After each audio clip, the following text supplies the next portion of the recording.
Olá, tudo bem? Estamos aqui novamente para mais uma aula nossa de Políticas Públicas da Educação Básica do curso de Química da Universidade Estadual de Roraima. Eu sou o professor Dr. Josias Ferreira da Silva e estaremos novamente falando com vocês sobre essa importante disciplina. Lembre-se que as atividades de apoio que eu envio para vocês sempre são enviadas através do e-mail específico da disciplina de Políticas Públicas da Educação Básica e também do grupo de WhatsApp que nós criamos para podermos estar discutindo as políticas públicas e como também trabalharmos essa disciplina com vocês. Todas as atividades que vocês realizam, elas sempre devem ser enviadas para o meu e-mail institucional. Identifique sempre suas atividades com o número da aula remota e o título da aula, por exemplo, a aula de hoje, a aula 8, né? Nome, RA, turma, semestre, disciplina, professor e a data deve encabeçar o seu trabalho também quando você enviar suas atividades para mim. O tema da aula de hoje é muito importante. Nós vamos falar sobre fundamentos, concepções e princípios da EJA. A EJA é a Educação de Jovens e Adultos. Vamos dar uma olhadinha e vamos ver o que a gente pode aprender dessa aula de hoje. O desenvolvimento de uma nação não depende exclusivamente da educação. Então vejam vocês, o desenvolvimento de uma nação não depende exclusivamente do quê? Da educação. Depende de outros fatores que nós vamos estar falando também nesta hora com vocês. Educação. O que seria? Ela é importante, papel estratégico em todas as nações para que possam construir um projeto educacional de desenvolvimento nacional e autônomo. Então a educação ela é importante num país. Aliás, deveria ter um tripé da educação, saúde e habitação, moradia, segurança. São importantes num país para que nós possamos viver bem, né? E o processo de exclusão social? É o desemprego estrutural, que é uma geração inteira que nós vemos que está sempre submetida, ainda mais agora com esse problema da pandemia do Covid-19, nós temos visto que o desemprego juvenil é muito grande. Como os jovens vão conseguir o seu primeiro emprego se ele não tem experiência? Então o governo criou políticas públicas para que fosse atendida essa população jovens, né? Ele criou algumas formas para que as empresas pudessem admitir o jovem para o seu início de carreira, né? Baixa escolaridade, qualificação insuficiente, são os problemas grandes de exclusão social, né? Quanto menos você estuda, menos oportunidade você tem para conseguir um bom emprego, fazer um concurso, né? E se posicionar na vida com a maior facilidade, principalmente para que você possa aumentar a sua remuneração, não é mesmo? Concentração de riqueza. As riquezas estão concentradas na mão de poucas pessoas. São poucas as pessoas no nosso país e no mundo que são ricos. Cerca de 10% da população do Brasil detém todo o poder aquisitivo, né? Então você imagina, o restante todo é pobre ou está numa linha maior de pobreza, né? Incorporação das tecnologias da informação. Então esse é um processo de exclusão. Nós vemos assim as tecnologias, né? A internet, um bom computador, um bom celular. Isso favorece a aprendizagem, favorece a inclusão social. E nós vemos assim, diversos alunos não puderam continuar estudando, fazendo o seu curso, né, à distância, porque eles não tinham como acessar uma boa internet. Somente em estados do norte, nordeste, vários locais onde a internet não é muito boa, não tem fibra ótica, né? Aqui em Boa Vista mesmo, aqui no nosso lado, para cá em Roraima, a gente vê que a nossa internet deixa a desejar. E parece-me que as companhias, elas de celulares, né, elas se unem, elas vendem um pacote para todo mundo e não tem o suficiente para passar para todos. É como se você tivesse uma torneira e nessa torneira só desce para sair 10 litros de água por segundo e você ali tem milhões de pessoas para poder estar recebendo a mesma água, né? Bom, qual é a configuração de uma outra sociedade? Nós podíamos ver políticas públicas comprometidas com transformações estruturais. Então, políticas públicas, tanto do governo federal, estadual e municipal, para poder transformar essas estruturas sociais, esses estratos sociais, né? A população de baixa renda, a população que não tem emprego, intenções éticas, políticas, culturais e sociais, curto, médio e longo prazo. Então, o governo deveria estar tomando atitudes para que em curto, médio e longo prazo pudesse resolver os problemas. Por exemplo, o problema de saneamento básico, né? Água encanada, esgoto, educação de qualidade para todas as pessoas, saúde, habitação, né? Segurança pública. Isso é muito importante para que nós pudéssemos crescer a curto, médio e longo prazo. Fazer planos que sejam rápidos para atender a população quase que imediatamente, outros a médio prazo e longo prazo. Se você não se planejar o problema na sua casa, o seu dinheiro, o pagamento que você ganha, né? Quantas pessoas estão desempregadas esperando o auxílio emergencial e agora ele vai cair para R$ 300. O governo alega que ele não tem condições financeiras de continuar pagando R$ 600. Imagine quem perdeu o emprego, quem não está podendo fazer nada, né? Agora vai para a rua, querendo ou não, ele vai se expor. Ele se expondo mais, ele vai expor mais a sua família, mais a comunidade que está perto dele, né? E isso a gente vê todos os dias, todas as horas vocês têm visto isso na televisão, no rádio, no jornal, né? Políticas de inserção autossustentável. Como que nós podemos fazer, já que nós não temos condições de dar emprego para todas as pessoas, fazer com que na informalidade eles possam se manter? Isso é importante numa sociedade. E para o desenvolvimento nacional, projeto estratégico e tático de educação nacional e tecnológica, formação de um sujeito com autonomia intelectual. Então, preparar vocês na universidade para que vocês possam sair daqui e encontrar um bom emprego. Será que tem emprego para todos os alunos que se formam em todos os cursos? Curso de licenciatura, bacharéis. Imagina vocês que todas as universidades, todos os anos, estão colocando no mercado de trabalho muitos alunos para que eles possam procurar qual emprego, onde tem vaga para todo mundo trabalhar. Então, deveria ter uma política estratégica em nível nacional e tecnológico para poder resolver esse problema. Os governos, quando eles estão nas campanhas, vocês sabem que é assim, né? As campanhas políticas, geralmente ele fala bastante, vou fazer isso, vou fazer aquilo. Quando ele ganha, ele fala assim, olha, não dá para eu fazer porque não tem dinheiro. O meu antecessor, que estava no meu lugar, ele levou muito dinheiro embora, ele gastou demais, aprontou demais.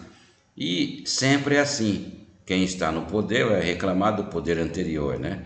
Por que é que não se une esquerda e direita, já que todo mundo pensa em um bem-estar da população, para que possam fazer políticas públicas voltadas para as pessoas, indiferente de partido político? Autonomia ética, isso é muito importante, ser ético, ser um profissional que tem respeito e que respeita o próximo para ser respeitado, as minorias principalmente, né? Aqueles que não têm tantas condições, aqueles que são de classes de gênero diferente das pessoas, nós temos que respeitar essas pessoas. O respeito mútuo, né, e a ética profissional é muito importante. Além disso, ter autonomia profissional, saber fazer.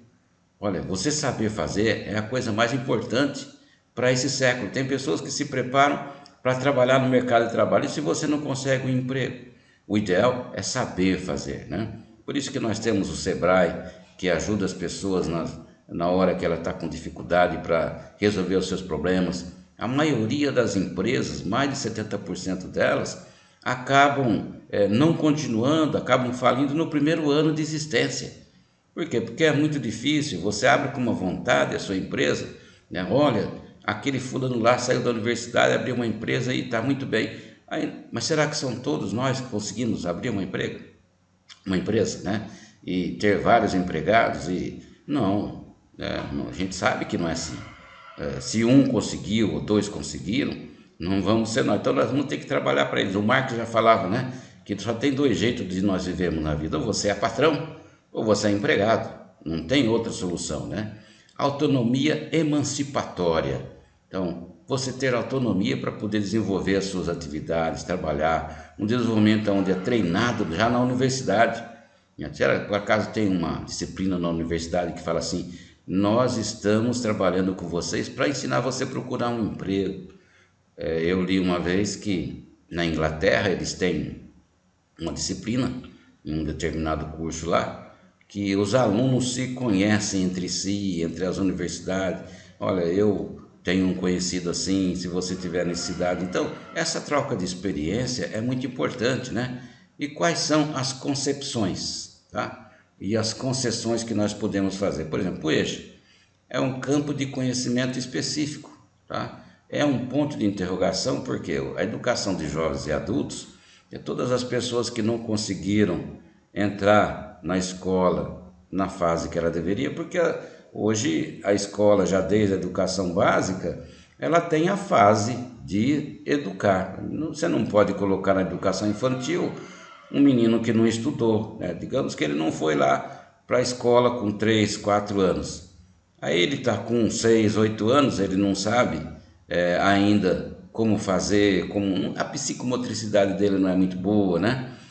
Ele não pode voltar lá para a educação infantil para o primeiro ano, do jardim, do pré-escola, para ele poder fazer o quê? Para ele treinar, ele tem que ficar na sala de aula da idade dele. E o que vai acontecendo com esses alunos? Eles vão evadindo, alguns desistem de estudar, né? Alguns não têm condições de ter acesso à escola, e ele faz o quê? Ele desiste de estudar. E quando que ele pode voltar para a escola? Só no EJA. Ele não pode, se ele tem 15 anos, ir lá para a terceira série, para o terceiro ano, para o quarto ano, quinto ano. Ele tem que esperar a idade dele. Quando ele fizer a idade, ele vai para o EJA. Então, o EJA, a partir da idade que nós vamos ver, ele pode estar estudando no EJA, senão não tem condições, né? E nem também o outro que é tão novo entrar na escola e querer aprender junto com a educação de jovens e adultos, né? Importante papel estratégico em todas as nações que construíram um projeto educacional de desenvolvimento nacional e autônomo. Então a educação, ela tem que ser planejada, de cima para baixo e de baixo para cima. O governo federal, através do Ministério da Educação, os governos estaduais, através da Secretaria de Educação, e também os governos municipais com a sua Secretaria de Educação, deveriam trabalhar unidos, ombro a ombro, para que a escola, desde a educação infantil, desde a educação básica, o ensino fundamental, o médio e a universidade, elas trabalhassem em conjunto. Eu fiz uns estágios no meu pós-doutorado lá na Argentina e eu encontrei vários alunos, vários jovens aqui do Brasil, fazendo medicina, fazendo engenharia, lá nas universidades da Argentina. Lá não tem vestibular. Não tem vestibular para você estudar. Você sai do ensino médio, o correspondente aqui ao nosso ensino médio, e ele já entra na universidade. Ele vai participar de uma prova que vai selecionar ele, ele vai para a sala de aula, vai fazer um curso de medicina. Então, o que aconteceu com os jovens do Brasil?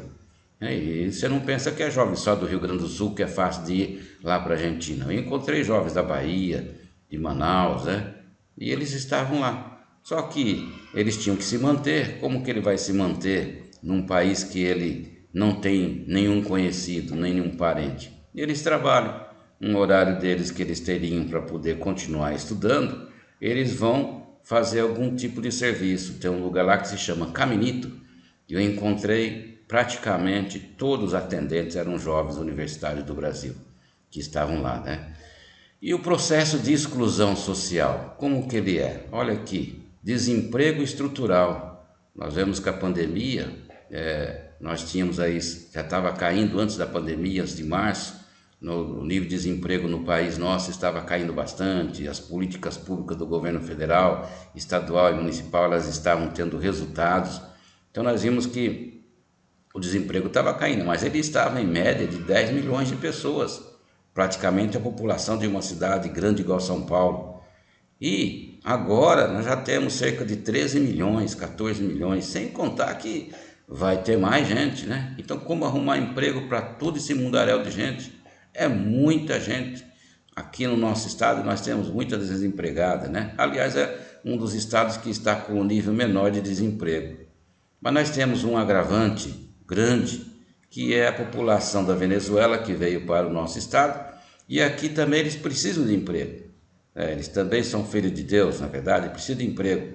Mas as pessoas às vezes preferem empregar um venezuelano e não empregam um brasileiro, por quê? Porque ele se sujeita a outros tipos de serviço que talvez passe do horário de serviço, né? Então, esse desemprego juvenil é muito grande. É como que você vai sair da universidade, sendo que você não tem empresas aqui no nosso estado para poder trabalhar? Não tem escritórios, né? Onde vai arrumar emprego todos esses jovens que estão saindo para o mercado de trabalho? É complicado, não é complicado? Então o governo criou essas políticas públicas para poder incluir esses jovens. Essas políticas, a empresa, por exemplo, que admitir um jovem, né, ela tem abatimento no imposto de renda, ela tem como estar usufruindo do governo de outras facilidades. Aí, se você dá incentivo aqui para o jovem, o que vai acontecer com as pessoas de mais idade? As empresas não admitem quem tem mais experiência. Ela prefere admitir um jovem, trabalha com esse jovem para que ele possa se qualificar melhor, né? E o outro que tem experiência não consegue mais emprego. Olha como que é a desestruturação, né, de exclusão social, é muito grande, né? Baixa escolaridade, qualificação insuficiente. Então, quanto menos você estudou, mais difícil de conseguir um emprego. Portanto, não desista, né? Eu tenho visto que agora, por causa da pandemia, vários alunos pediram trancamento de matrícula. E outros já me procuraram agora praticamente no final do semestre. Professor, eu queria enviar as atividades, eu queria participar das aulas, eu estou assistindo. Escuta, nossas aulas começaram dia 20 de julho. Nós já estamos agora, esta aula de vocês comigo hoje é a penúltima aula. Semana que vem acabam nossas aulas. A oitava, nona aula já estaria acabada, que a primeira aula nós fizemos através de atividades que não foram remotas, né? Concentração de riqueza. Então a riqueza está concentrada na mão de poucas pessoas. Incorporação das tecnologias da informação. Quem é que está com essa tecnologia da informação nas mãos? É a classe mais abastada, os mais ricos. A população ela tem uma pirâmide e no topo da pirâmide está a classe A. As pessoas, a pirâmide ela vai afunilando, vai ficando menor em cima. Então essa parte de cima, que é a pirâmide, que se forma a pirâmide mesmo, aqui em cima tem uma classe social que nós chamamos que são os ricos, e esses ricos que detêm esse poder da tecnologia. Ela não vem para cá. O máximo que vai acontecer aqui embaixo, nós vamos ou trabalhar para quem tem tecnologia, né? Você vai trabalhar numa empresa que monta celular ou fabrica o celular, né? Nós temos a Zona Franca de Manaus, onde várias pessoas trabalham de empregado. Então, essas empresas, esses ricos que estão em cima na pirâmide, eles têm que automaticamente usar essa mão de obra de quem está mais abaixo, né? E quanto mais ela vai ficando maior, a base da pirâmide, o desnível social é muito maior ainda, né? Então você vai numa favela, as pessoas não estudam, as pessoas não têm como ganhar dinheiro, ela vai virar o quê? E entra aquela outra história que muitos antropólogos falavam, sociólogos, né? Não me levem a mal quem é antropólogo e sociólogo. Olha, se você morar num lugar como o Morro do Rio de Janeiro ou numas favelas de Higienópolis, em São Paulo, né, vai ser o quê? Um marginal. Também não é assim. Não é todo mundo que mora numa favela que é marginal. O traficante, muitas vezes ele não é traficante porque ele quis. O próprio meio de vida que nós temos num país levam as pessoas a, já desde pequeno, estar em contato com a marginalidade, e ele vai ver que às vezes é mais fácil ganhar dinheiro desonestamente, é igual ao político, viu? Eu estou falando do marginal, mas o político está lá em cima, está na classe A. Então vocês veem a Lava Jato, como que ela é discriminada pelos políticos. Por quê? Porque político honesto não tem medo de se expor ao Ministério Público. Ele vai lá, faz as contas deles, apresenta no Tribunal Regional Eleitoral, o tribunal vai aprovar. O tribunal não é um lugar onde fica verificando onde ele gastou dinheiro, mas a hora que vai para o Ministério Público, o Ministério Público fala, não, mas foi aprovado lá, claro, foi aprovado na instância onde ele está, né? Bom, vamos para frente. Configuração de uma outra sociedade, com políticas públicas comprometidas, com transformações estruturais. O que é uma transformação estrutural, hein? transformação na estrutura. Se você faz uma casa, ela tem que ter colunas, ela tem que ter base para poder sustentar a casa. E depois lá em cima, a hora que você for cobrir, você não pode pôr um madeiramento, você não pode pôr uma estrutura metálica fraca, porque vai cair, né? Vocês já viram quantos prédios caem? Aqui em Boa Vista, aliás, nós não temos prédio, né? Temos um prédio lá no Caçari, perto do shopping, que é o maior prédio que nós temos aqui na cidade. Depois nós temos alguns hotéis, né? Aqui perto da Unimed. Mas você vai vendo o quê? Não temos prédios na cidade.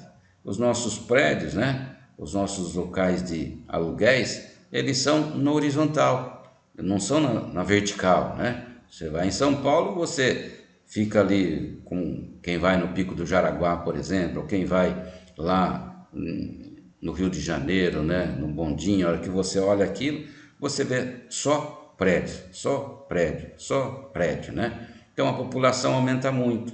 Aqui nossa população ela cresce na forma horizontal, mas lá a gente vê que vai crescendo nos prédios, né? As moradias. Imagina um prédio grande com várias pessoas morando, é muito mais fácil, você não ocupa espaço, né? Então a política do governo, vocês podem vendo aqui, ainda faz casa popular, mas para lá, para os grandes centros de população, lá em São Paulo, por exemplo, você vê o governo fazendo predinhos, esses prédios de moradia popular. Por quê? Num bloco daquele de apartamentos, ele coloca ali muitas famílias, né? Intenções éticas, políticas, culturais e sociais a curto, médio e longo prazo também. Essa é a configuração de uma sociedade justa, honesta, né? Curto prazo, o que nós podemos fazer em educação, em saúde, o que nós podemos fazer em moradia, em segurança para a população. Então, o que nós vamos fazer, por exemplo, amanhã? O governo não pode assumir uma presidência, um governo de estado e não ter essas propostas. Ele já vai fazer. A equipe dele se reúne, os secretários, olha, ministro, né, se for o governo federal, o que nós podemos fazer já? O que nós podemos fazer daqui a um ano? Se eles vão ficar 4 anos no poder, daqui a um ano, com 2 anos de poder, o que eles podem fazer? E o que eles podem fazer a longo prazo também, em políticas públicas até mesmo, fora daquela gestão que ele tem de 4 anos. Então, isso é se planejar. Mas você imagina um lugar onde troca muito a política, né? Troca sempre. Por isso que o governo ele pode ser reeleito. Antigamente no nosso país o presidente não podia ser reeleito. Não podia de jeito nenhum. E o Fernando Henrique Cardoso, FHC, tentou colocar isso, foi aprovado. O PT era contra tudo, mas quando o PT chegou no governo, na presidência, ele não tirou, ele deixou, não é verdade? Por que é que não voltou atrás, né? O governo aí quer mudar, se queria mudar, mas já mudou de ideia também. Você não vê o governo atual falar assim, nós não queremos mais ser presidente. Parece que o cargo sobe para a cabeça de verdade, não é mesmo? Mas e será que ele sobe para que possa haver intenções éticas, políticas? O que o governo pensa em fazer agora que nós estamos passando por essa crise, que não é uma crise só no nosso país, mundial, hein? Nós estamos com o PIB do Brasil, que é o Produto Interno Bruto, saiu ontem a divulgação dele, 4,7, negativo, quase 5% negativo. O governo vinha aí crescendo a 1, 2% ao ano. Você fala assim, nossa, mas foi o mundo todo. A China crescia a 8, 10%, caiu para 4, 3%, e vocês imaginam, quem estava com 8, 10, vai caindo. Os Estados Unidos caiu, a gente caiu, né? Então, como que nós vamos resolver esse problema a curto, médio e longo prazo, né? É difícil. Como que o ministro da Economia, o Paulo Guedes, vai trabalhar se ele não tem dinheiro? O governo está fazendo dinheiro. O único que pode fazer dinheiro é o governo federal. Essa ajuda emergencial. Por que os governos estaduais, municipais não podem? Porque não pode fazer dinheiro. O lastro do dinheiro está lá com o governo federal. Só o presidente, em outras palavras, que pode assinar, né? Pode mandar fazer dinheiro. Então ele está fazendo dinheiro. Imagina na sua casa se acabar o dinheiro que você tem. As pessoas que perderam emprego, onde ele vai tirar dinheiro?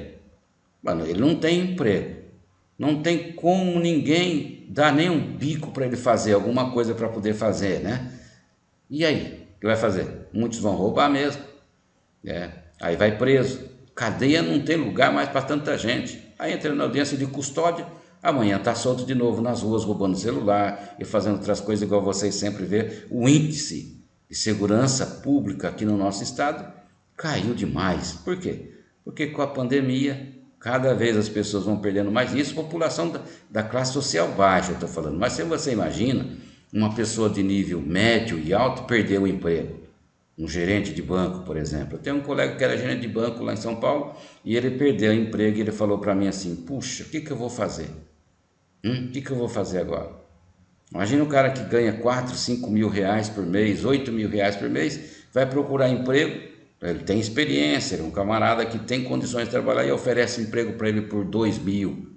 Com 2 mil para quem nunca trabalhou, um camarada que é jovem igual vocês são, a maioria eu sei que vocês são jovens, quando nós estávamos na sala de aula, nós pudemos ter aquelas aulas presenciais e eu pude ver que vocês, a maioria são jovens, né? Temos pessoas mais experientes como eu também, né? Tem pessoas mas a maioria é jovem.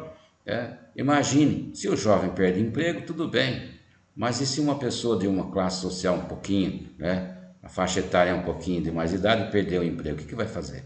Então essas políticas públicas têm que alcançar essas pessoas, né? Política de inserção autossustentável. Então, de novo, por uma configuração de uma sociedade justa, né? Honesta, ética, profissional, tem que ter uma política de inserção autossustentável para todas as faixas etárias. Você não pode fazer uma política para favorecer os jovens se esquecendo das demais idades. Imagina uma pessoa que tem mais de 60 anos nesse país agora. Não arruma mais emprego. Com a pandemia, quem vai dar emprego? Bom, mas está provado que por causa da pandemia, as pessoas em casa produzindo muito mais do que se elas estivessem trabalhando no serviço. É verdade. Nós temos trabalhado muito mais, todos os professores da UE, eles têm reclamado para mim, e eu também reclamo, não vou falar, eu também sou professor da UE, né? Nós estamos reclamando porque nós estamos trabalhando demais. Imagine vocês que eu tenha cada semana um de vocês mandando uma atividade para mim. E antes nós não fazíamos isso, nós fazíamos em sala de aula. Era muito mais fácil para a gente porque nós já resolvíamos isso com vocês na própria sala de aula. Então, se você tem uma turma com 30 alunos, com 40 alunos, cada um desses alunos mandando uma atividade para você durante a semana, cada aula que você tem que gravar, não é verdade? Então, tudo ficou mais puxado. Então, essas políticas de inserção autossustentável, elas não estavam. O MEC não previa aulas remotas. A aula tem que ser presencial. Os cursos EAD, a gente reclamava tanto, não presta, né? Agora nós estamos trabalhando esse tipo de atividades com vocês. São universidades presenciais. Nós estamos falando da UER, da Universidade Federal, universidades do governo. Nós temos sim autorização para trabalharmos com disciplinas EAD. Tem muita disciplina que elas já estão trabalhando totalmente na forma à distância, mas agora não, todas as nossas atividades. O professor pode estar trabalhando na sua disciplina com curso mudo? Pode, pode sim, mas eu pensei, como que eu vou trabalhar com vocês no mudo, aula presencial ali, real, no tempo real, sendo que diversos alunos disseram que não tinham condições de internet. Vamos optar então por uma política que eu possa atingir mais alunos. Outro fator também é que eu estou com o pé quebrado desde julho, 3 meses com o pé quebrado. Como que eu iria fazer? E o nosso curso está com uma defasagem de professores. Se eu também entrasse com atestado médico, o que ia acontecer? Nós não temos professor para substituir. Vocês também não teriam a minha disciplina, em outras palavras. Então vejam quantas coisas que nós temos que ver. Num desenvolvimento nacional. Por exemplo, o projeto estratégico e tático de educação nacional e tecnológica. Formação de um sujeito com autonomia intelectual, autonomia ética, autonomia profissional, saber fazer, autonomia emancipatória. Então, desenvolvimento nacional. O Japão, quando caiu no Japão, os Estados Unidos jogou no Japão, detonou em Hiroshima e Nagasaki, na Segunda Grande Guerra Mundial, ele detonou 2 bombas lá. O Japão vinha destruindo tudo, né?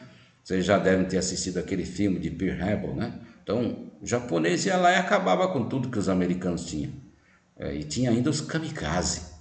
Os kamikaze eram terríveis. Eles ficavam dentro de um avião cheio de bomba e mirava um navio. E enquanto ele não caía em cima do navio, outros aviões deles estavam em volta para poder desviar aquele outro avião que estava se dirigindo diretamente para aquele porta-avião. Ele bombardeava ali, morria junto. Como competir com uma pessoa que ela quer morrer?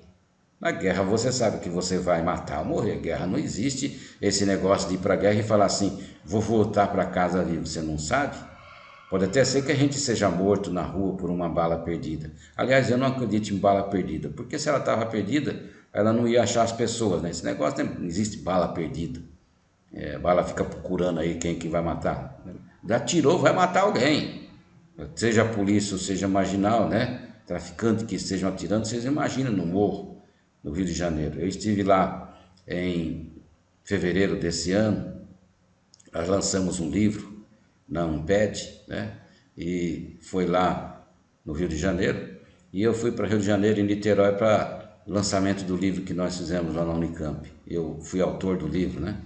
Então a gente foi para lá e olha, à noite, no hotel que a gente estava, a gente via e ouvia os barulhos das metralhadoras, dos fuzis dando tiro para cima e para baixo. É óbvio que uma dessas balas poderiam se perder e atingir as pessoas. Então o que que fez o Supremo Tribunal Federal? Proibiu a polícia de ir nos morros e atirar no bandido. Então o bandido está de lá para cá. É incrível, gente. Não é a polícia que fica atirando. Você vê as balas assim, piam, piam, aquele céu clareando. Não tem nenhum policial atirando. Aquelas balas podem matar alguém. Por que que não tem estatística de quantas balas perdidas que os marginais atiram e que matam as pessoas? Só mostra o policial, né? Então, o policial ele pode até atirar e matar alguém que esteja ali passando na rua, a pessoa não previa aquilo, matar uma criança, mas ele não sai de casa com essa intenção. Nenhum policial sai de casa com a intenção de sair e dar um tiro na cabeça de uma pessoa. Ele sai de casa com a intenção de fazer o quê? Dar a sua vida. Tá? É uma das profissões, acho que pior que existe, estressante, né? Como que você trabalha com uma arma do lado, né? Aliás, em São Paulo, eu era professor numa universidade e eu tinha um aluno que ele ia para a universidade com uma mochila. Ele chegava na universidade, se a gente chegasse, os alunos, né, chegavam perto da mochila dele para falar, ó, minha mochila, tá, pegava a mochila, ficava com a mochila. Ele falava assim, meu, o que tem nessa mochila aí, rapaz? Um dia ele falou assim para mim, professor, o de Paula mandou um abraço para o senhor. Assim, de Paula? Ele é amigo seu? Nós trabalhamos junto. Então você é policial. Professor, desculpa, é isso que eu nunca quis falar para você. A gente já estava ali, mais da metade do curso, e fomos descobrir que ele era um policial. Por quê? Porque ele tinha medo de ser assassinado. Você andar em São Paulo com roupa de policial, você é um alvo fácil de alguém que não gosta muito de policial. Quem que não gosta de polícia? Primeira pessoa que não gosta de polícia, quem é? O marginal, a pessoa que anda fora da lei. Aí ele começa a atirar, ou ele sai para fazer um assalto, e a polícia tem que fazer o quê? Atirar no marginal. Claro que tem que atirar no marginal. Ela não vai atirar em você, ela não vai atirar numa pessoa de bem. Mas se você estiver passando na rua, o que vai acontecer? A bala não está perdida. Aí que eu falo, a bala não se perde, pode ser a bala do policial ou a bala do traficante, vai te acertar. Mas o policial não saiu de casa para matar ninguém, ele saiu de casa para, se ele puder, voltar vivo. Quantos e quantos policiais morrem? Hein? Quem foi que matou o policial? Fala para mim. Quem matou o policial? Então, por que quando nós somos assaltados, nós estamos passando problema, nós vamos na delegacia reclamar? Bem ou mal? Ruim ou bem? Tem alguém ali para poder falar assim, olha, então se não tem polícia na rua, se o sistema intensivo de segurança não é bom, tanto estadual quanto municipal ou federal, né, Polícia Federal, o que vai acontecer? Os marginais vão ficar soltos. Imagine no Rio de Janeiro agora que a polícia não pode subir no morro, pode atirar mais. Ela tem que ficar esperando o camarada ele sair para ele ir para outro lugar para atirar nele, mas ele pode atirar nas pessoas lá. Eles atiram entre eles mesmo para poder dividir, né? Ou ver quem é que vai continuar com o poder. Então, ter autonomia ética. Isso é autonomia ética. Como que eu vou trabalhar numa profissão que eu sei que eu vou ser morto por um tiro? É difícil, né? Tem pessoas que ela tem aquele dom, né? Autonomia profissional, saber fazer. Volto naquela mesma parte que nós estamos falando agora, que se aplica aqui ao desenvolvimento nacional. Saber fazer. Autonomia emancipatória, você se emancipar para poder fazer. Então, o EJA é o campo de conhecimento específico dele. Qual que é? Qual que é o campo de conhecimento específico do EJA? Vejam só, quais são as reais necessidades de aprendizagem dos alunos do EJA, da EJA, a Educação de Jovens e Adultos? O que eles precisam? Imagina a pessoa que estudou, trabalhou a vida inteira e não pôde ir para a escola para ser alfabetizado. Você que é alfabetizado, eu que sou alfabetizado, eu que estou lendo para vocês aqui, que sou professor, né? Sou professor de português, de inglês, né? Sou formado em pedagogia. Depois vocês olham lá no meu currículo, que eu apresento para vocês no começo da aula. Olha, esses alunos do EJA não tiveram o mesmo privilégio que eu e você ter. Ah, mas eu sofri bastante para estudar, e daí? Mas nós estudamos. Eu não tive vida boa para estudar, não nasci num berço de ouro. Andava 14 quilômetros para ir fazer o ensino fundamental, né? Que antes nem era primeiro grau, era primário. Eu entrei no primário, né? Tinha que andar a pé. Para entrar na escola era difícil. Quando eu saía da quarta série tinha um exame, se chamava exame admissional para você ir para a quinta série. Quando você saía da oitava série tinha um exame para você entrar no ensino médio. Se não passasse, não entrava. O funil ia cada vez se apertando mais. E a gente que era pobre ia ficando para trás. Você tinha que ser muito bom em estudar fora da sala de aula. Que jeito, se na sua casa não tem livros, seu pai não tem educação. Minha mãe era analfabeta. Meu pai tinha estudado só até o segundo ano primário. Eles não tinham condições financeiras para poder me ajudar. Eu fiz doutorado, eu fiz pós-doutorado por vontade própria. Por vontade própria. Mas como que nós vamos fazer isso? Se você tiver vontade, se você tiver um alvo na vida. Quando eu estava terminando a minha faculdade de letras, a professora de psicologia fez uma pergunta para a gente. Perguntou assim, escuta, quem tem vontade aqui de fazer um mestrado, um doutorado? Imagina, naquela época fazendo um mestrado, um doutorado era a coisa mais difícil. Já para fazer um curso superior era difícil. Tem um autor que se chama Libânio, ele tem um livro de didática que ele escreveu que, em pesquisa que ele fez, que na década de 70, 80, de cada 100 alunos que entravam na escola, na educação primária, eu mostrei isso para vocês em sala de aula no começo desse ano, de cada 100 alunos que entravam em sala de aula, somente 2 chegavam no ensino superior. Se 2 chegavam no ensino superior para fazer uma faculdade, quantos iam fazer um mestrado e um doutorado? E eu falei para a professora, eu quero fazer um mestrado e um doutorado. Ué? Só tinha a Unicamp e a USP para fazer isso. Não tinha outro lugar, né? Então, tive que ralar muito, igual a turma fala. Se preocupar com a educação, trabalhar. Eu saía de casa às 5h30 da manhã e voltava às 1h30 da manhã dando aula em tudo quanto era lugar, para poder arrumar condições financeiras para viver.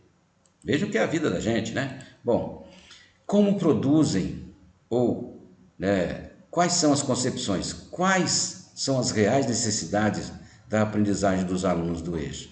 Como que nós podemos ser? Como que eles estão? Olha, você imagina, eu estava falando para vocês de uma pessoa que trabalha a vida inteira, né? Eu trabalhei muito em São Paulo, em Campinas, né? Quando eu morei em São Paulo, quando eu morei em Campinas, eu trabalhei bastante com o EJA, Educação de Jovens e Adultos. Eu trabalhei como professor da educação básica, né? Do ensino fundamental e médio. Também fui professor de universidade, bastante tempo para lá, né? Fui diretor de universidade, né? Então você vê só, olha como que eu posso falar assim, nossa, mas como que você foi diretor? Tinha que ser doutor para ser diretor de universidade. E como as pessoas não quiseram fazer doutorado na época, alguém tinha que fazer, e eu fui diretor de universidade, fui coordenador de universidade, né? Lá em São Paulo. Então vocês vejam só, e eu era professor do estado, eu nunca deixei de dar aula no estado, mesmo sendo professor de universidade. E eu tinha uma turma, quando eu trabalhei na prefeitura de São Paulo, eu tinha uma turma de EJA, Educação de Jovens e Adultos, e nós desenvolvemos um processo do Paulo Freire, né? Paulo Freire era vivo ainda. Nós desenvolvemos um processo de aprendizagem de educação de adultos de Paulo Freire, como alfabetizar em 40 dias. Leiam esse livro do Paulo Freire, né? Muito bom. Eu trabalhava com pessoas que o dia inteiro eram pedreiro. Você imagine, costureira. Chegava à noite na escola, eles chegavam cansados. Ele não teve condições de estudar, gente, quando ele era mais jovem. Imagine agora que ele já estava cansado, tinha que trabalhar o dia inteiro no pesado. Sabe como que a gente trabalhava? Depois eu posso até explicar melhor para vocês, talvez em um futuro aí, né? Nós trabalhávamos as situações que eles tinham em comum. Por exemplo, o pedreiro usa bastante o quê? Colher de pedreiro, o prumo, saco de cimento, a pedra, né? Pedreiro é uma palavra derivada de qual? De pedra. Pronto, você começa a trabalhar esses exemplos com eles. E eles gostam, porque quando você começa a trabalhar o que ele tem em mãos, eu falava assim, o senhor traz amanhã o seu prumo, sua colher de pedreiro para a sala de aula. Ué, falava para a costureira, amanhã só traz um novelo de linha, só tesoura. E nós vamos trabalhar as formações dessas palavras com vocês. Não era fácil, mas com certeza eles ficavam muito contentes de ver um professor que queria trabalhar com ele. Dona Maria estava na 8ª série e não sabia nem ler e escrever. Olha, estava na 8ª série. Era um EJA, né? Educação de Jovens e Adultos. Além do mais, se você faz um curso em 4 anos, no EJA você faz 2. O ensino médio para eles são 1 ano e meio, em vez de 3. Então, tudo que você aprende, 50% ele já não vai aprender. Não é verdade? Já não vai ter acesso a 50% dessa informação que vocês têm, 100% que o aluno do ensino médio tem, né? Como produzem ou produziram os conhecimentos que postam, conhecimento de mundo? Quem é que dá o conhecimento para vocês? Essa aula que eu estou passando para vocês, quem é que me ensinou a dar aula para vocês?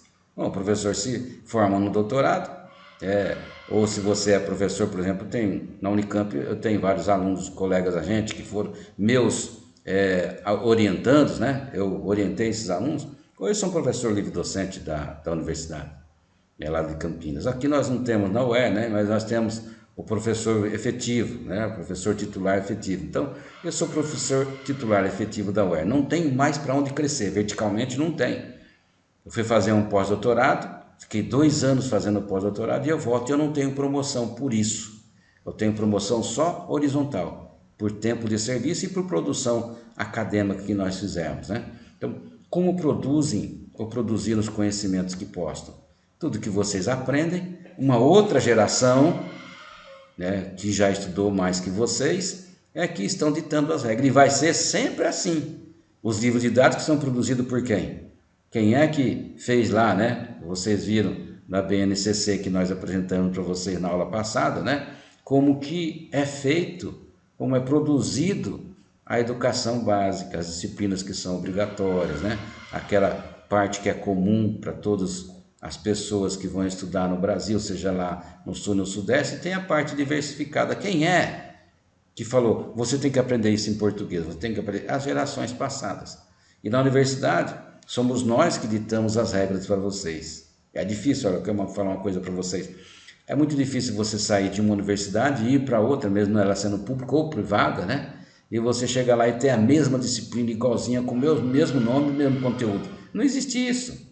O governo deveria se preocupar com isso também, que as universidades produzissem mais ou menos o mesmo tipo de conhecimento. Por quê? Porque chega no ENAD, né, os sinais, ele vai avaliar você com esses conhecimentos que ele crê que nós devíamos ter ensinado em sala de aula para vocês. E o que faz a universidade hoje? Tem vários autores, eu também escrevi sobre isso. Nós trabalhamos como se fôssemos um cursinho, preparando vocês para fazer o ENAD. A gente vai lá ver o que cai no ENAD, quais são os conteúdos, e nós tentamos passar isso para vocês. Então, se você não for bem no ENAD, nossa universidade pode até ser fechada naquele curso, né? Bom, quais suas lógicas, estratégias e táticas de resolver situações e enfrentar desafios? Então, como fazer isso? Falei para vocês agora de pouco do Japão, né? Quando caiu as 2 bombas, né? Caíram as 2 bombas, Hiroshima e Nagasaki, o Japão saiu da guerra. O primeiro-ministro falou assim, não estamos mais na guerra. O Hiroshito foi lá e falou assim, guerra cancelada, não tem mais guerra. Por que não tem mais guerra? Porque ele chegou à conclusão que os Estados Unidos podiam destruir o Japão inteirinho. Eles podiam até por kamikaze, por aviões, por não sei o que, mas eles não estavam em condições bélicas de fazer isso. Aí o que eles fizeram? Eu pergunto para vocês, ele investiu mais no Ministério da Defesa, como está fazendo o governo atual nosso, o governo federal, a verba que o governo federal determinou para o ano que vem para o Ministério da Defesa, não sou contra, tem que ter defesa. Vocês viram agora de pouco, eu defendi os policiais, né? Mas ele deu, a verba é tão grande para o Ministério da Defesa, que somando o Ministério da Educação e o Ministério da Saúde, não dá a verba que está indo para o Ministério da Defesa. Será que é porque o Bolsonaro, ele é militar, ex-militar, né? Está na reserva, mas ele é militar. Você vê que o governo dele, a maioria dos ministros são militares. Não sou contra também. Eu acho que o militar ele impõe respeito também. Eles têm uma posição mais firme, né? Uma disciplina mais firme. Mas será que tem que dividir a fatia do queijo mais para um do que para o outro? Menos para a educação, menos para a saúde? Tudo bem. O governo tem que postar dinheiro onde ele tem que postar, né? Ele vai lá e determina, vai para cá, vai para lá, para onde ele quer, né? Mas vocês vejam, se nós dermos muito dinheiro para um departamento, o outro vai fazer falta. E educação é a base de uma sociedade. Se você educar bem as crianças, se você pagar bem para professores, se você fizer tudo isso, fizer a lição de casa, com certeza você vai ter mais gente preparada para trabalhar, mais pessoas com cultura, mais pessoas procurando empregos qualificados, não é verdade? E você vai acabar com a EJA. Acabar com a EJA. Cuba exterminou a EJA na década de 60. Quando eu fazia meu mestrado na PUC de Campinas, eu era aluno também da Unicamp, e foi para nós lá, foi um professor falar sobre a educação de adultos lá em Cuba. Interessante. Depois eu fui aluno desse professor, a gente trabalhou junto também, né? Ele era o vice-reitor da Universidade de Havana.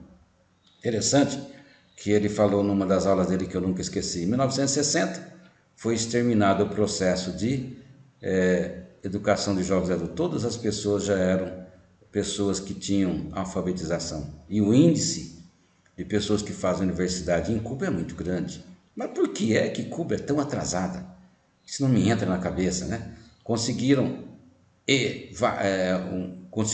erradicar a educação de adultos, né? Todo mundo tinha, né? A maioria das pessoas tem universidade, mas não conseguiram crescer financeiramente. Claro, é uma ilha fininha, pequena, ficou sobre o poder da União Soviética na época, né? Que era a União Soviética e os Estados Unidos, as duas grandes superpotências. A gente falava que tinham primeiro, segundo e terceiro mundo. O terceiro mundo era a gente, sempre falava que o Brasil era o terceiro mundo, e a União Soviética era o segundo mundo. E agora acabou o segundo mundo. Se você faz um concurso e tem uma vaga, mas 3 pessoas estão ali esperando numa lista de espera, se o segundo sair, quem vai para o segundo lugar? O terceiro. Mas ainda nós continuamos sendo o terceiro mundo, sendo que não existe mais segundo mundo. Acabou, a Guerra Fria já foi embora. Então nós vemos assim, como que nós vamos resolver esses desafios se nós não investirmos em educação? O Japão resolveu fazer um plano de 20 anos em educação. Hoje, um professor de educação infantil no Japão é doutor. Olha, o nível dele está tão alto que é um doutor. Aqui no nosso país nós encontramos doutores só nas universidades, final de carreira às vezes. Aí você vai encontrar um doutor, e nem todos os professores universitários são doutores. Tem muitos professores nossos ainda que têm somente curso de especialização. Nós entramos com um processo com os professores, para ajudar os professores, para que eles pudessem fazer Minter e Dinter. O que é fazer um Minter? Se ele não tem um mestrado, ele sai para uma universidade que é credenciada pela CAPES, no país nosso, né? Vai lá, faz aquele curso com o salário dele. Você está fazendo um curso de mestrado, depois você volta para a universidade mestre, você pode esperar que nós temos o plano de capacitação, ele não pode sair logo para fazer um doutorado, aí um outro professor que é especialista vai sair, enfim, esse processo na UER já vem há anos, e nós temos a maioria dos nossos professores já doutores. Muitos professores entraram aqui na universidade como especialistas e hoje já são doutor. Puderam usufruir desse benefício, Eu, quando eu vim de São Paulo para cá da Unicamp, eu já era doutor. Eu já tinha uma produção acadêmica muito grande, né? Muitos até falavam assim para mim, olha, falaram para mim, na minha cara, que as pessoas que vêm de São Paulo e já são doutor, quando chega aqui, ele ou é um doutor que não sabe nada, se vai ficar aqui é um doutor que não sabe nada, ou se é um doutor que produz bastante, ele quer pegar alguma experiência aqui, talvez, né? E quer voltar. Eu disse para vocês que eu fui diretor de universidade. Eu fui diretor de universidade lá. Fui professor lá. Fui coordenador de universidade lá. Quando eu vim para cá, eu já vim com essa experiência. Eu era de grupo de pesquisa da CAPES, do CNPq, né? Então, eu sentia a necessidade de ajudar esses professores que não tinham doutorado e também de ajudar os nossos alunos, os nossos acadêmicos. Por que não ajudar a não trabalhar num estado mais carente? Será que todas as pessoas pensam assim? As pessoas que se formam no curso de medicina aqui na Universidade Federal, na UER, será que ele vai ficar sendo médico aqui no nosso estado? Ou vai tentar carreira lá no sul, no sudeste, onde já está cheio de médico, cheio de professores, doutores? Agora, com a pandemia, as universidades, principalmente as privadas, dispensaram a maioria dos professores. A Unip e outras universidades grandes, e aqui também no nosso estado, as universidades públicas, né, privadas, quer dizer, elas não têm condições de manter o professor se ela não tem aluno. Ah, mas ela está dispensando, não é isso que as pessoas falam? O sindicato cai na alma deles, as pessoas falam mal, mas escuta, com a pandemia, o índice de pessoas que não pagam de inadimplência nas universidades privadas é muito grande. Você já foi dono de escola? Nós só queremos ser empregado, não é verdade? Bom, o patrão não pode pagar o salário se não entra dinheiro. E as universidades privadas, elas são uma empresa. É uma empresa da educação. Escolas privadas de ensino fundamental e médio, elas são uma empresa. Se ela não tiver dinheiro para pagar o professor, ele vai embora. Se não pagar um salário bom ao professor, ele vai procurar uma universidade melhor, uma escola melhor. Eu sempre fiz assim. Eu tenho tantos registros na minha carteira profissional, que eu saía embora, porque quando eles queriam mandar embora, eles mandavam a gente embora. E por que nós não podemos sair para procurar um salário melhor? Eu tinha esse pensamento. Enquanto eu tiver um lugar me oferecendo um emprego bom, decente, eu vou embora. Mas eu nunca saí de uma universidade brigado. Arrumava problema, não, vou arrumar outro serviço, porque aqui não presta, aqui paga pouco. Não, se eu tivesse algum problema, eu tinha que procurar outro serviço. Para que é que eu vou ficar arrumando problema? Não é verdade? E aí eu fui numa universidade esses dias, que eu estou juntando meu tempo de serviço para me aposentar, e eu fui numa universidade que eu fui diretor daquela universidade, a diretora, a dona da universidade, ela é muito exigente. Não posso falar muita coisa porque vai que ela assiste aqui a minha palestra, isso aqui vai ficar no YouTube, né? Mas ela era muito exigente e eu me dava muito bem com ela e outros professores não gostavam. E eu voltei lá para buscar meu tempo de serviço, fui lá no departamento de RH e mudou, algumas pessoas têm mudado, né? Tem um porteiro, tem pessoas, tem guarda, é uma universidade muito grande, tem acho que uns 3.000 alunos. E quando eu cheguei lá, ela tem aluno desde a educação infantil até a universidade, muito grande. Quando eu cheguei na universidade, eu conversei com o porteiro, ele não me conhecia mais, não era mais aquele porteiro, né? E a dona da universidade estava saindo com segurança. E ela falou, professor Josias, foi lá, me deu um abraço, o senhor voltou para cá? Olha, o seu lugar está aí reservado. O senhor voltou? Assim, eu falei para o senhor que as portas da minha universidade estavam abertas para o senhor, assim outros empregos também. Por que é que nós arrumamos tanto problema quando saímos de um emprego para ir para outro? Falamos mal, e se não der certo naquele emprego que você foi? Hein? E aí, você encontra com as pessoas que estavam naquela outra universidade, vão olhar para você, apontar para você assim, e aí, você não falou que lá onde você foi é melhor e agora está desempregado? Não é verdade? Então não fale mal, procurem um lugar melhor, façam concurso, estudem. A melhor ferramenta que o pobre tem que ter é o estudo. O que coloca dentro da nossa cabeça ninguém tira. Ninguém pode te proibir de estudar, ler bastante. Mas o que nós fazemos, hein? Fala para mim. Os alunos reclamam que nós, professores, estamos dando muitas atividades, as aulas estão remotas. Cada professor, escuta, nossas aulas têm 6 horas aulas. Fixe bem nisso que eu estou falando para você. Eu tenho falado de todas as aulas. Façam um planejamento. São 6 horas aulas, mas não é presencial. Essa aula que eu estou gravando para vocês, o grupo de pesquisa que nós temos, os e-mails vão ter serviço sim para vocês. Claro que vai aumentar o serviço para mim, mas eu tenho que fazer isso porque eu tenho que justificar a minha aula com vocês.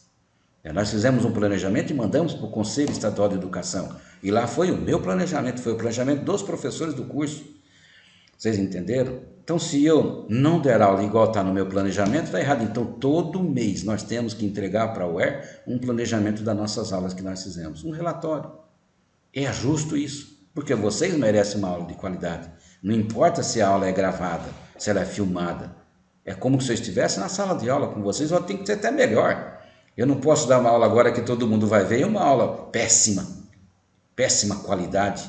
Então, se você quiser assistir uma boa aula, assista as minhas aulas. Não é porque eu sou melhor que os outros, não. Eu não sou o melhor professor da UER. Sempre falo isso. Mas eu dou o meu melhor para a UER.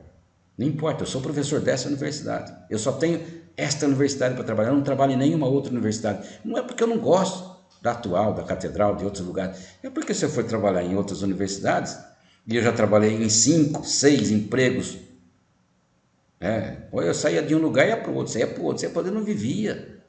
Então não importa você ganhar tanto, importa que você tenha o quê? Mais facilidade. Ah, mas o senhor agora é doutor, professor. Esses dias eles falaram para mim, o senhor é doutor. Mas eu sou doutor, não é por acaso. Eu corri atrás do doutorado. Eu fiz concurso para conseguir a vaga de doutorado.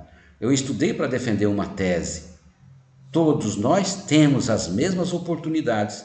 E eu também fui professor de escola de educação básica. E quando eu era professor de educação básica, tinha gente que falava para mim assim, mas você é professor?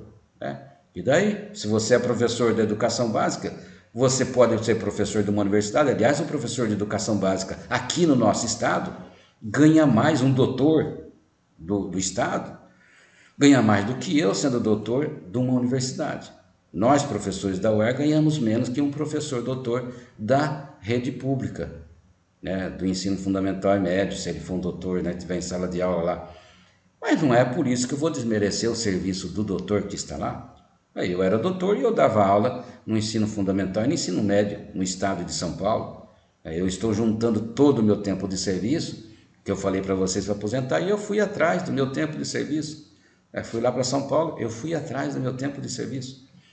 Não me desqualificou nem um pouquinho, aliás, me deu mais experiência. Porque se você for doutor, você sai de uma universidade, você faz um mestrado, faz doutorado. Eu penso assim, não me leve a mal quem for professor da minha mesma área e esteja me ouvindo essa aula.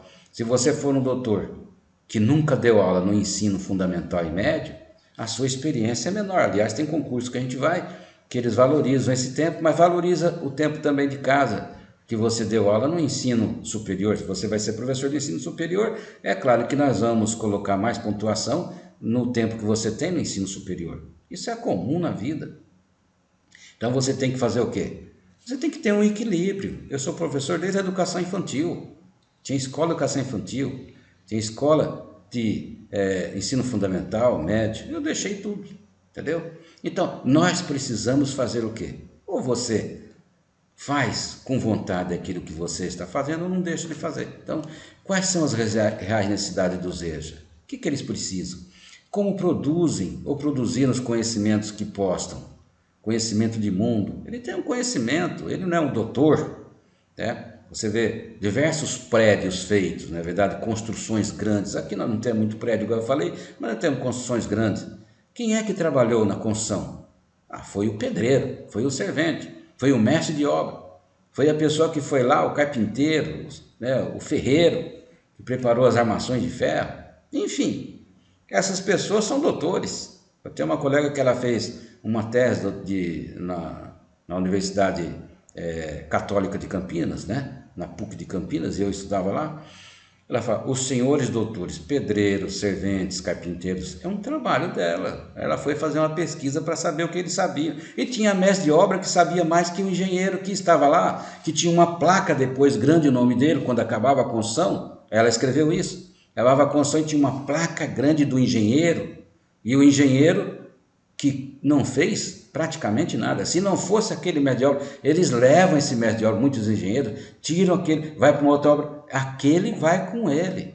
Se não tiver aquele mestre de obra, ele vai ter menos condições de fazer um bom serviço. Mas não aparece o nome lá do mestre de obra. Tanto é que o governo do estado de São Paulo começou a fazer nas grandes obras dele, colocar o nome dos trabalhadores. Muitos deles morrem nessas construções, caem lá de cima do prédio. O índice de acidente é muito grande, mesmo eles tendo todas as condições de segurança, amarradinho. Você imaginou você ficar pendurado em um trampolim, né? Em um andaime que vem com cabo de aço, ele pode se quebrar, não é verdade? Quais suas lógicas, estratégias e táticas de resolver situações e enfrentar desafios? Nós vivemos num mundo em que nós temos que enfrentar desafios. Quem é o professor, em outras palavras, que gosta de trabalhar com um aluno que tem dificuldade de aprendizagem? Ninguém gosta. O Joãozinho e a Mariazinha. Joãozinho, coitadinho, mora num lugar na favela, ele não tem lugar, ele vem com a comida já cheia de arroz, de macarrão. Mas a Mariazinha não. Olha o livro da Mariazinha, olha o caderno, olha a letra dela. Mas onde a Mariazinha mora? Ela tem condições financeiras muito melhor que o Joãozinho, né? Esse mundo são diferentes.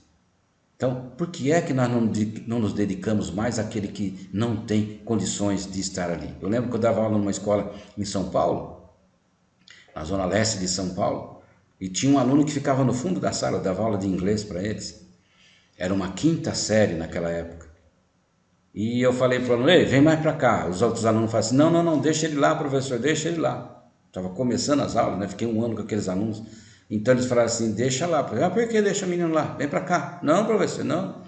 Assim, eu vou aí. Não vai, professor, não vai. E eu fui lá no fundo da sala. Sabe o que aconteceu? A cabeça do aluno tinha tanto piolho. Tá? Vocês já viram piolho? Cabeça? Então, não tinha cabelo, tinha piolho. Ele fedia. Não cheirava bem. Não tinha caderno, não tinha lápis, tinha nada. E o governo dava livro, né? Sempre deu livro.